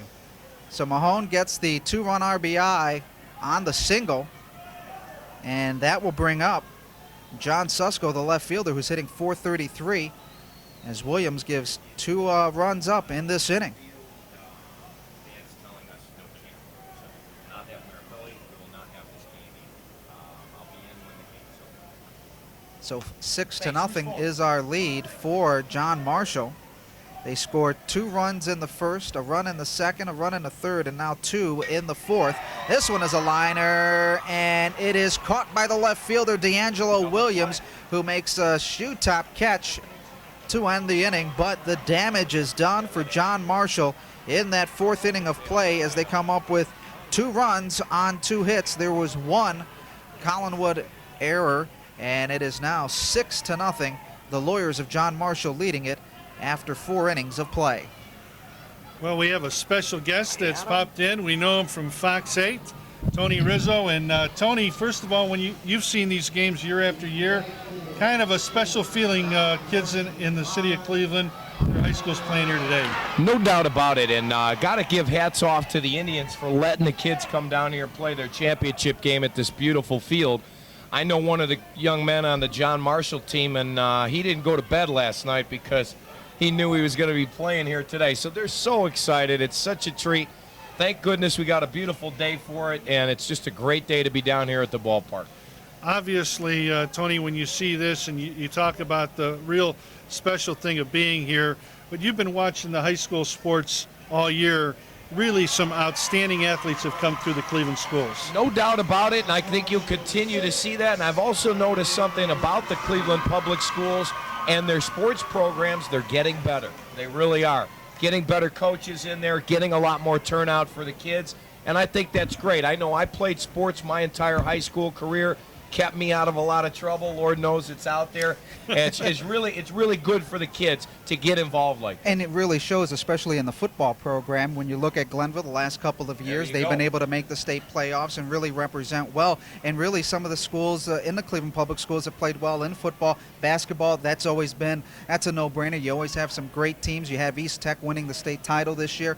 And then when you look at baseball, you've got some good products of kids playing in the city of Cleveland, playing for these Cleveland Public Schools. No doubt about it, and the kids get to get out there and they learn a lot of stuff. And Adam, I know you know this, and the game's just starting back up, but teaches you a lot of things you learn throughout your whole life. Teamwork, hard work, dedication, stuff like that. And if you put your mind to it, what you do on the field, it also works off the field and in the classroom, because you're striving for goals. Like for these young kids, they're striving to make the city championship here on the field. at school and at home, they're striving for that diploma, go to college, get an education, get a great job, and be a great citizen in the city of Cleveland. I agree with that wholeheartedly, and I'll tell you, these kids got to be thrilled today. They are going to have something to talk about really for the rest of their life. Yeah, because it is not that often that you get to play on the field as James Sanka, the pitcher, winds up and fires this one. This one is lifted into the shortstop area. Carlos LeBoy makes the catch for the out of the inning as Al Crosby flies out to the shortstop here at Jacobs Field. But, you know, it's something that they'll take back home. They'll talk to the friends and say, hey, you know, I played there, and not many people are going to be able to say that. And really, it's a great thing that the Indians are doing, and it's giving back to the community. And we talk about that. Everybody in all facets of life trying to give back to the community. Yeah, and the kids are taking advantage of it. And you could see I was just down out on the field. They're so excited. Even the coaches are excited to be here. I mean, hey, we played World Series games on this field. These kids get to play here today. Well, Curtis Minor, the number 8 hitter for Collinwood, is up, the third baseman, hitting .310. The pitch from Sanka goes on the inside part of the plate for a ball. And, Tony, it's been quite some time since we've run into each other. Adam Because and I worked together at WMJI Radio. Many, many moons ago. Seems like it, but it wasn't that long ago. 1-1 the count. Oh! On the backside, and Curtis Minor. Didn't hit him? It doesn't look like it. He's not going over to first base. I think that one went behind him. Well, Steve's the home plate umpire, Steve Demonsky's had enough controversy for one day. Been a tough game for Steve, huh? He had one play at the plate where Collinwood was just figuring, oh, the catcher held on to the ball, but the ball popped loose for another run scored as Sanka fires this one. This one's a base hit just past the second baseman, and Curtis Minor gets on base with the single. I forget what year, guys, and it might have been 2 years ago, but if I remember correctly, somebody went off the wall here at Jacobs Field in this game, in the City Senate Championship game. I think so. I can't remember who I can't it was, remember but exactly who, but I was very surprised to see the kid. He hit it off the wall. Yeah. Well, you guys don't know. That was me. You know how many kids probably go home, Tony, and say, hey, I had a home run at Jacobs Field. You hit it out? Yeah. Up to the plate is Darryl Torbert, the first baseman. Mahone's throw is back at first. And Tony, you should have seen in the first inning, Mahone threw out two guys on BBs from behind the plate over at second base, and that made Collinwood really hesitant on trying to run this afternoon. Yeah, he's done a nice job all season long. I followed this John Marshall team. I got a buddy that plays second base, Chris Tucker, just a 10th grader. Mahone is a junior, too. He'll be back next year. He's got a promising future, no doubt about it. 0-2 is the count on Torbert. This one hit to the second baseman, Tucker. Turns it over. The throw to first, not in time, but a good play there by Theo Hudson once again to keep the ball in front of him. You've seen some good defense here today, too, guys. The kids have, by this point in the season, they've got the fundamentals down, and they're doing a nice job. Haven't seen a lot of sloppy play here. I thought maybe because of the circumstances that the kids being so excited being here that some of the play might be lax. We haven't seen that today. Now, both teams have been able to pretty much pick up the ball and make the routine plays. Play up the middle. Backhand throw gets him at second base as Carlos LeBoy makes a nice play on the backhand toss over to Chris Tucker for the third out of the inning. Boy, LeBoy is a nice player, guys. Great fielder. And a really nice look at shortstop. I've already seen him make 2 or 3 plays here today. Look great. Well, he did it for the guy that he honors and thinks highly of, Omar Vizquel. We've seen him do it 1,000 times here at Jacob, but Carlos LeBoy, again, selecting him as his favorite professional player, comes up with an Omar Vizquel-type play and did a great job. Well, guys, thanks for having me in. I'm going to head on over. I'm going to shoot some of the game. Highlights will be on Fox 8 News tonight. And then we're going to talk to Indians Director of Scouting, John Mirabelli. Of course, today is draft day in the major leagues. We'll find out who the Indians took, not only with that first pick overall, 22, but they've got 7 of the first 94 picks in this draft. So you build for the future through the draft. Yeah, and that's what they need right now, Adam. I know you know this. And, position player-wise, we're a little thin because we've had to give up some guys in the past because we've been so close to winning it all. Pitching, certainly, we are pitching rich, but I look for the Tribe to get a lot of position players today. Guys, thanks for having me. Adam, great to see you. All right, great to see you, Tony. Thank you, Tony. Tony Rizzo from Fox 8 stopping by and sharing some of his thoughts on the Cleveland Indians draft day. There is a lot of excitement here, not only on the field with our high school players, but everybody's looking to see getting the Indians some big hitters. Yeah, he's a character, I'll tell you. I can tell you stories when we worked together over at WMJI. I could tell you stories, but he's a good guy. He's a good guy. He knows the Cleveland sports scene really, really well. Well, so far we played 5.5 innings, and Collinwood with a down 6-0 to the Lawyers of John Marshall, and Eddie Blake up to the plate, bounces this one to the third baseman, and not in time as the throw pulls off Darryl Torbert. As Eddie Blake gets on the error. Curtis Minor had a hit last inning, went out there, and you got to give him credit. He stays with it here, and he throws it off, but also give credit to Darryl Tolbert. He comes off and saves him from picking up another base. Carlos Laboy up to the plate, walked his first time up, fouled out to the third baseman, takes that one for a ball. And for Collinwood, time is really running out. They're needing to get runners on base and get some runs scored as they are down 6-0. 7 hits for the Lawyers of John Marshall in this 2002 City Championship game.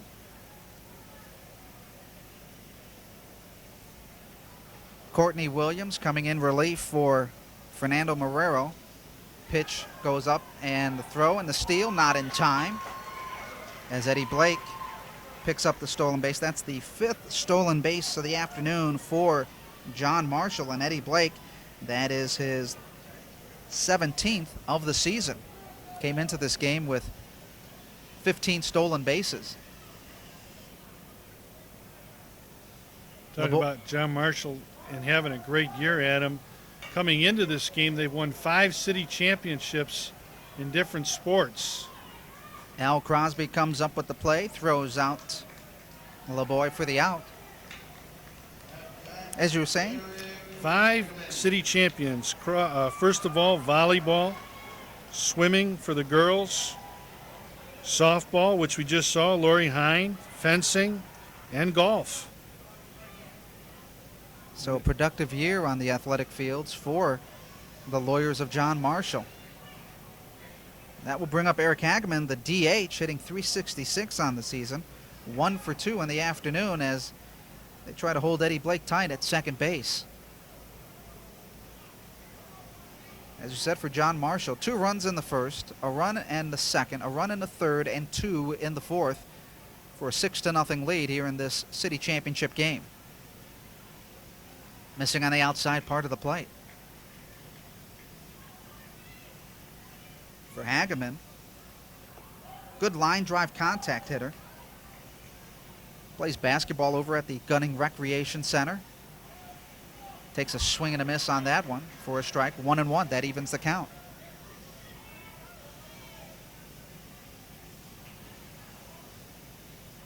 Overcast skies here at Jacobs Field. Had been threatening to rain most of the day. Humidity up today as that pitch goes for a ball. But Tim, it always finds its way, the humidity, to kick up for these city championship games. Yeah, and this year it seemed like it just waited till we got here and then it wanted to start.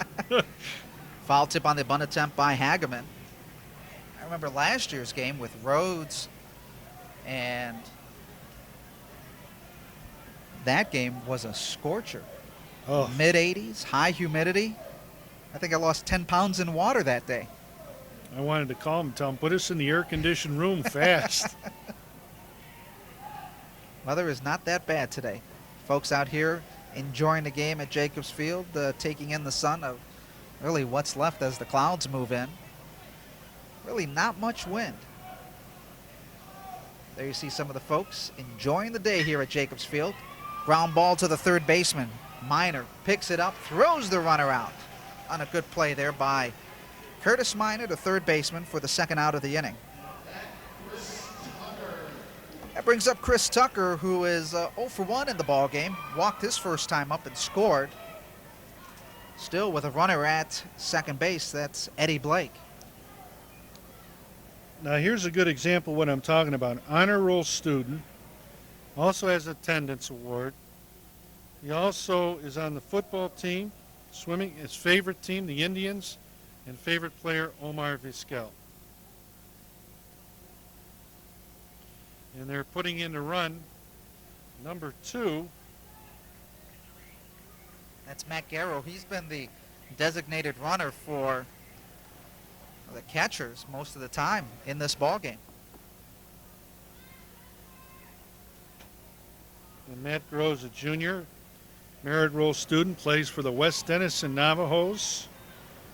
His favorite team, the Tribe, and Robbie Alomar. Chris Tucker up at the plate. 400 hitter. 6 RBIs on the year. Fouls this one back into the stands behind home plate.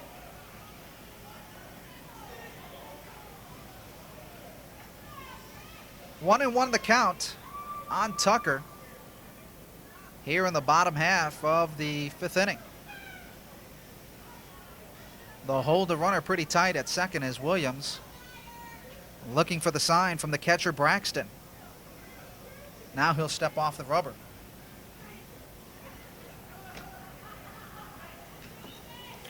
And as soon as you said overcast, look what's popping up. Yeah, the sun's starting to shine through.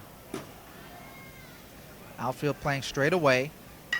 This one's hit to the shortstop side and right through the wickets of Marrero and right through the left fielder's legs, D'Angelo Williams, as Garu comes in and scores easily. As Tucker gets on a 2-base error. And the run scored by Eddie Blake. That'll make it a 7-0 lead. Again, you see Matt Garreau coming around here. Got good speed for a short guy, huh? 5'3", 140 pounds. Low to the ground. And that will now bring up Theo Hudson, the left-handed hitting first baseman. As Tucker with a very big lead over at second base, and for Collinwood, they're not going to hold him. Hudson has scored twice, he's walked twice, and he's singled. Hit one up the middle. Marrero picks it up. He'll fire easily over to the first baseman for the out. But another run is scored by the Lawyers of John Marshall here in the bottom of the 5th inning. After 5, it is 7-0. Collinwood over the lead. Collinwood down to John Marshall. Well, again, as we talked about it earlier, Adam, as we enter the top of the 6th inning, when you talk about outstanding players, we had a chance to get a video picture of the 2 MVPs of the league, and we'd like to give them a special tribute now, as they both come from the Lincoln West Wolverines.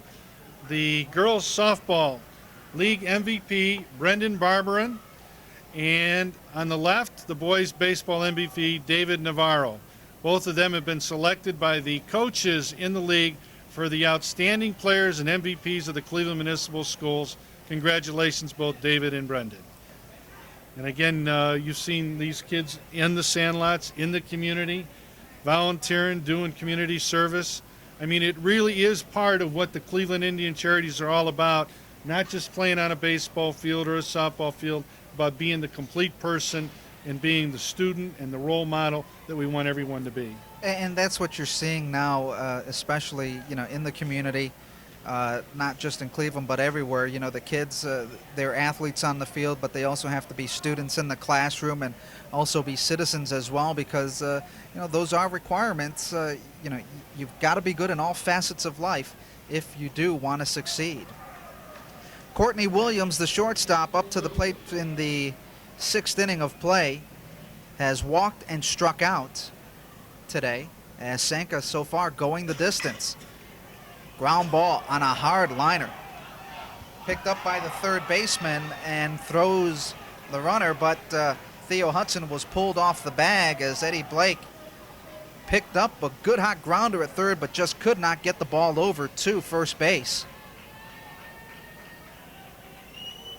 But once again, Theo Hudson has come up with some very good plays this afternoon over at that first base position. Well, his coach had told us, you're going to see through the game how big of an impact he is. Sank on the breaking pitch. Gets Braxton to swing. Braxton is 0 for 2. Struck out his last time up. Popped up to left field his first time up this game. That last error by John Marshall, that's their 4th in the game. Curveball holds up the runner. Runner goes, and not in time as Courtney Williams picks up the stolen base.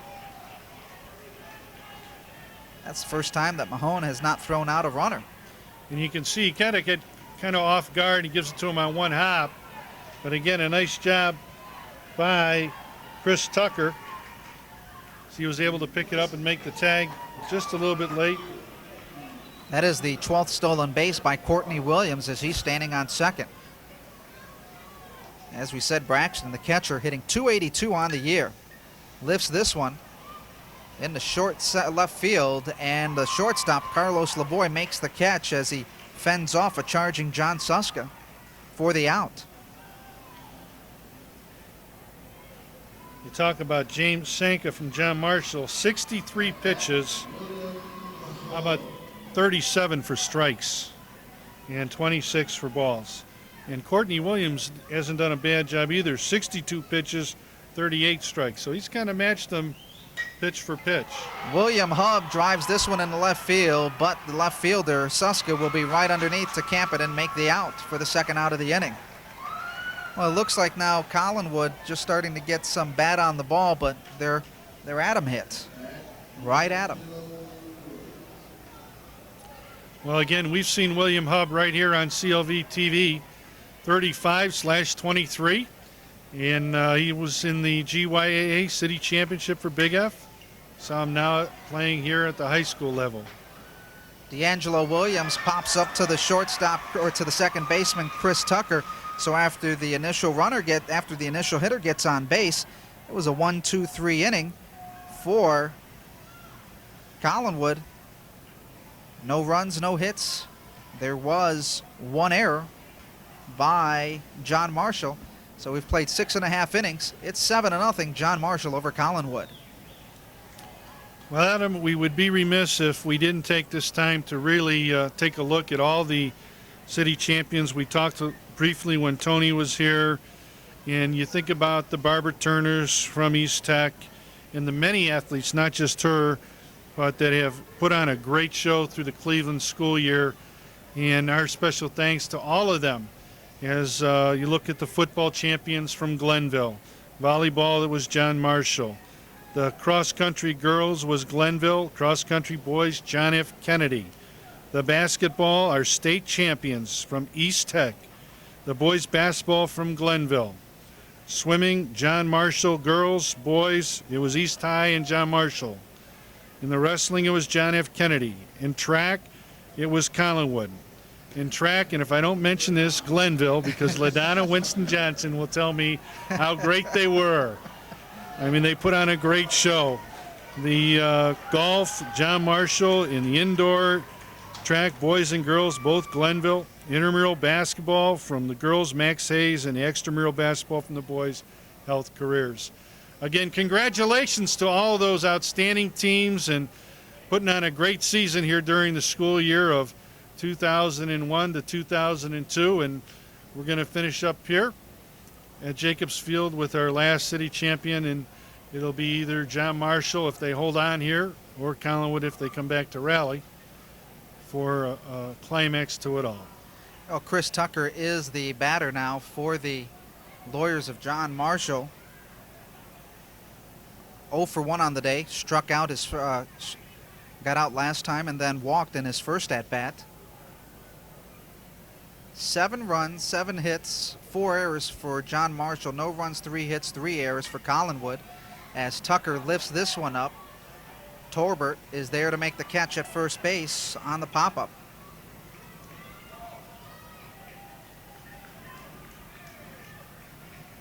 Up to the plate.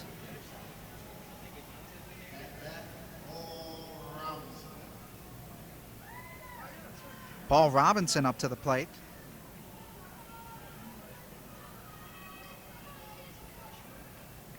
Robinson has scored twice in this game. And that time it hit him right on the elbow and he'll get a base.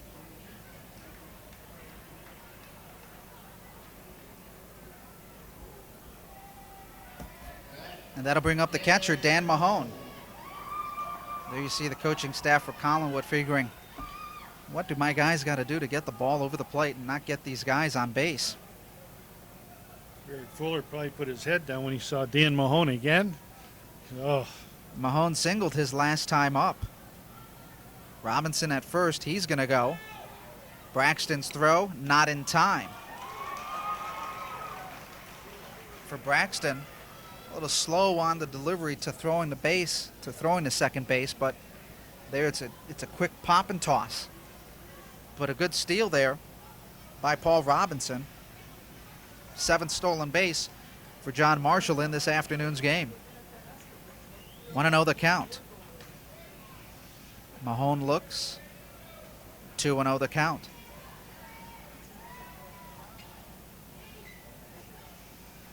And as we said, Tim, not much time left for Collinwood. They are going to have one extraordinary rally.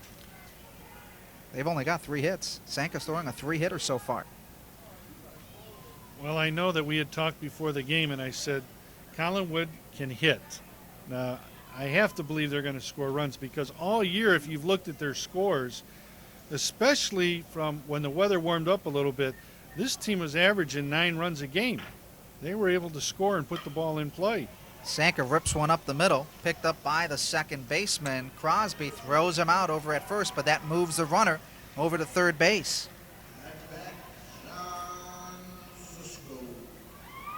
Well, he can thank the Lord that there was somebody on second because the second baseman was over by the bag holding him on, and that's the reason we made the play.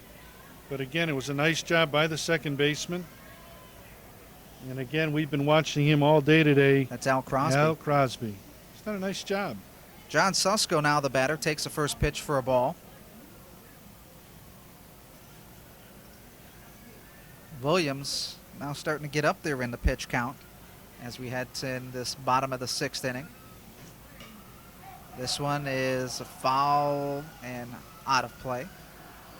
Going into the John Marshall dugout. As we said, for John Marshall, 7 runs on 7 hits. Collinwood, no runs on 3 hits in this game. John Marshall has scored 2 in the first, 1 in the second, 1 in the third, 2 in the fourth, and 1 in the fifth. They have scored in every inning in this championship game. Another hit over to Crosby. He'll make the easy pickup and throw to end the inning for the Railroaders of Collinwood. No runs across the board this time as Collinwood holds John Marshall in check for the first time in an inning in this championship game as we head towards the 7th inning of play here at Jacobs Field. It's John Marshall 7, Collinwood nothing. Well, while we have a break in the action, we would like to take this time to especially thank Cleveland Indian Charities for everything they've done for the Cleveland Municipal Schools. Also, a great job by Leonard Jackson, the superintendent of athletics, and I'm going to say supervisor of interscholastic athletics, Cal Long and John Story and Jerry, the secretary for Lenny. They've done a great job helping put as well as the many coaches. I think Tony Rizzo hit it best when he said, hey, there's been some coaches that have been here to care for the kids, teach them the fundamentals, do the right thing, and because of them, these kids are out here. We don't see all those people behind the scenes that make it happen, but we do like to say thank you for what you've done for the children in the city of Cleveland, and especially not only in sports, but about giving them the right values for a good life. And Adam, that's what this is really all about. Oh, absolutely. When you're talking about that, you have to do that.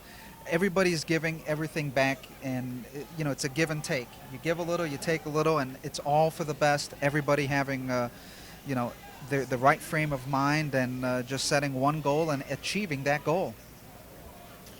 So we're going to go to the top of the 7th. We're looking inside the John Marshall dugout as they are 3 outs away from capturing the 2002 championship. As Sanka so far going the distance, James Sanka just giving up 3 hits in the ball game. and has really kept Collinwood's hitters in check all afternoon. You know, you can really see when this guy walks out, he kind of gives you that Mark Fridgich look. Remember him from the Detroit Tigers? The hair. Yeah, it's the hair. hairdo, you know, the whole bit. But doggone it, he's a tough competitor. I can see why his team feels confident when he's out there. He's not out there to try to strike everybody out, but he's gonna throw strikes. Well, Fernando Marrero gets a hit in the top of the 7th inning as he lifts one into right field for the base hit. That's only the 4th hit of the ball game for Collinwood, and that will bring up Al Crosby up to the plate. Crosby 0 for 2 in the ball game. He's played good defensive second base. Lays this one, a nice bunt. Sanka will pick up, throw, not in time as he hesitated a little bit in trying to get the ball out of the glove. And right now, runners at first and second for Collinwood. Well, the Collinwood Railroaders, they're not going to go down here. I'm telling you, they've picked up 2 quick hits here. So you had them, you put the whammy on them. Start talking about them 3. Oh, not us. Now that brings up Curtis Minor, 1 for 2 in the ball game. Had a single his last time up. Crosby at first. Marrero is at second. There you see Coach Fuller giving the signals to his batter and runners. That time a ball there by Sanka.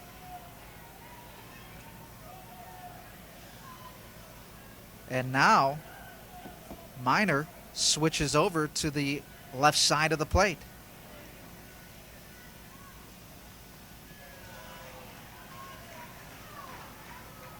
Sanka was hoping to be good to the last drop up on the mound. Well, he's had 76 pitches. He's had 4 strikeouts, 2 walks. He's given up 5 hits. And Coach Fry is out to talk to him. Just checking to see how he's doing. Does he have enough gas in the tank to finish off this game? He's given up 2 straight singles. I think Sanka's trying to plead his case to his coach, saying, I think I could finish it off. Let me go the complete way. And Coach Free is saying, all right, kid, ball's in your hand. Let's finish it up. Let's get the 3 outs and go home with the championship. And as we said, Curtis Minor, 1 for 2, but he's got runners at first and second.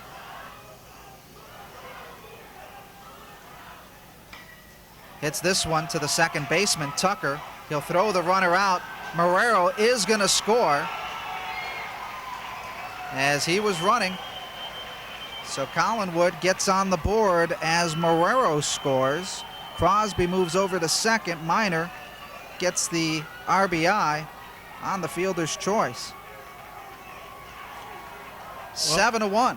We told you that he likes to hit and run and move. Now, this is a case where those runners were moving, and Marrero doesn't score if he isn't running on the pitch. No, absolutely not. He was going as soon as that ball made contact. Okay, it looks like they're going to make a move here. As Coach Fuller looking into the dugout and looking to his bench. Scheduled to hit was Darryl Torbert, and it appears that it will be Marvin Wilson, number 9, will be coming in to hit in the top of the 7th inning. So the Railroaders, with 5 hits in the game, finally get their first run across in the 7th inning on a fielder's choice by Curtis Minor.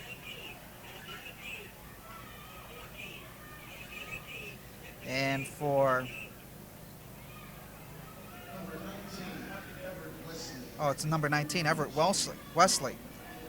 I saw 9 grab the bat. That's why I thought it was him. I was with you. Everett Wesley will be hitting.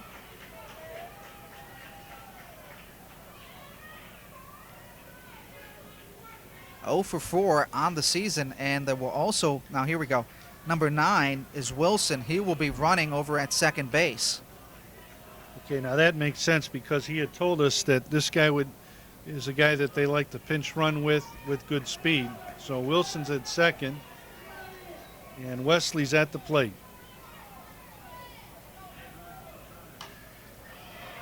Gets a base hit.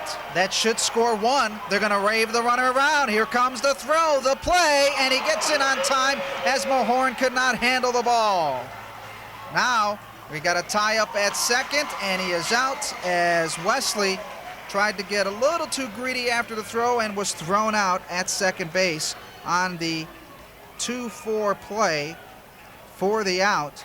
But Wilson scores on the base hit. And it is now a 7-2 lead for John Marshall with 2 outs in the inning.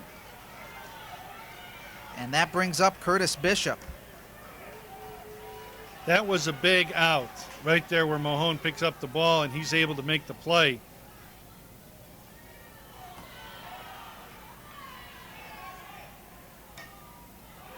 That one's fouled into the stands. As Curtis Bishop. Well, he's had the most hits for the Collinwood team this year, Curtis Bishop. He's 1 for 3 in the afternoon. Here comes the pitch by Sanka on the outside part of the plate. 2 runs scored in this top half of the 7th inning for Collinwood. Little 2 runs a little too late in this ballgame. They needed those earlier on in the ballgame. As the bench for Collinwood all up on their feet, trying to keep this rally going. 2-2 the count. The pitch from Sanka. In the ground and in the dirt for a ball. 3-2 now. See, they heard you when you said 0 and 3. And in one inning, we went from 0-3 to 2-6. We should have talked about him about the second or third inning. Huh? Yeah. Well, I did mention it in the 4th and 5th inning. Sanka's 3-2 pitch. Hits the batter. So Sanka gives up the hit pitch, and that'll bring up Courtney Williams, the shortstop, who has walked his first time up, struck out, and then was on an error. 2 outs, and Sanka throws back over to first base to Theo Hudson. So Collinwood is not going to go down very easy here in this 7th inning. 7-2 lead for John Marshall. Sanka started the inning tossing a 3-hitter. He's given up 3 hits and 2 runs in the top half of the 7th. The final inning, unless Collinwood can score 5 more. Gets a little wild. Mahorn could not hang on to the ball as the stolen base is made by Curtis Bishop.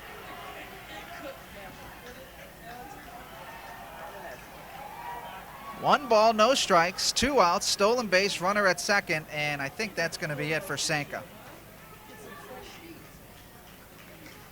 And Sanka does a fine job giving up 2 runs and 6 hits, and the faithful from John Marshall giving him a standing ovation. Fine job by the young pitcher James Sanka. And coming in to pitch now for John Marshall will be Eugene Jerko, the 5'7", 140-pound 10th grader for John Marshall.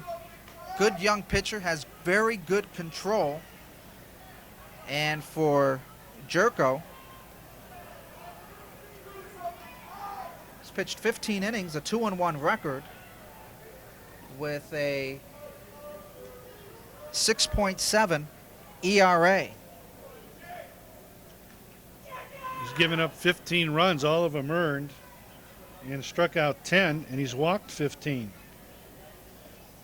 But I saw him pitch also in their last playoff game. He came in relief. He throws fairly hard. He relies strictly basically on the fastball. He's going to make him put it in play. Now I'll watch him go out there and walk somebody, but that's pretty much what I saw. Well, the Railroaders of Collinwood started the inning with just 3 hits and no runs. They've come up with 2 runs on 3 hits. Sanka going 6 2/3 inning. Collinwood looking to continue this game. They need 5 to tie. As Jerko looks back the runner, Curtis Bishop over at second base. Jerko from the stretch. Delivers, the runner goes. The throw to third, not in time, but he overslid the bag. And Eddie Blake puts on the tag, and that's the ball game. As John Marshall comes up with a 7-2 win in this 2002 City Championship. And how fitting is it that Mahorn is involved in the final play of this championship game? Well, folks, stay with us, because when we come back, we'll have the presentation of the awards, and we'll talk to both coaches, and we'll take a look at it one more time. He was there, Adam, but he overslid the base, and Mahone will come up third time caught stealing today.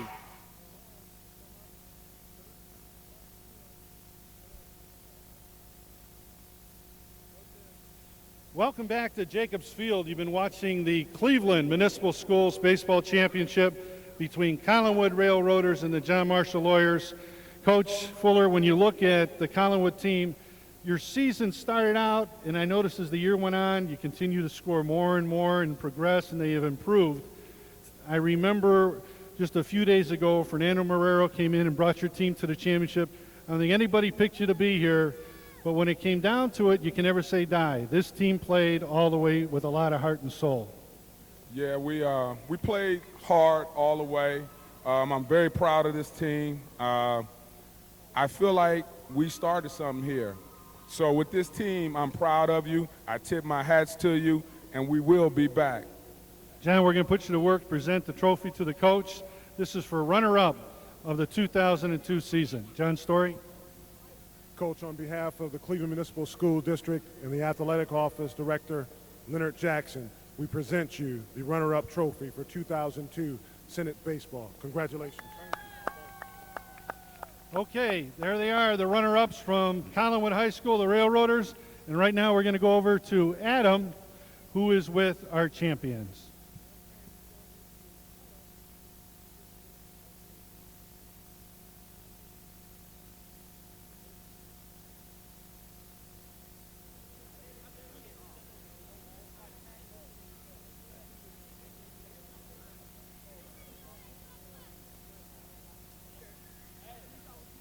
And we're here with our city champions for the 2002 season, as we're about to present them their championship trophy, as they are the champions in the city of Cleveland. Thank you. Congratulations to John Marshall. Coach Fry, first year. It has to be a dream come true at this level. Congratulations to you and your team and all of John Marshall.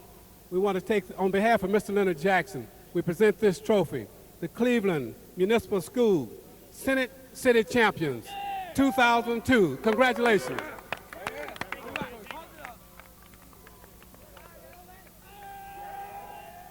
Coach,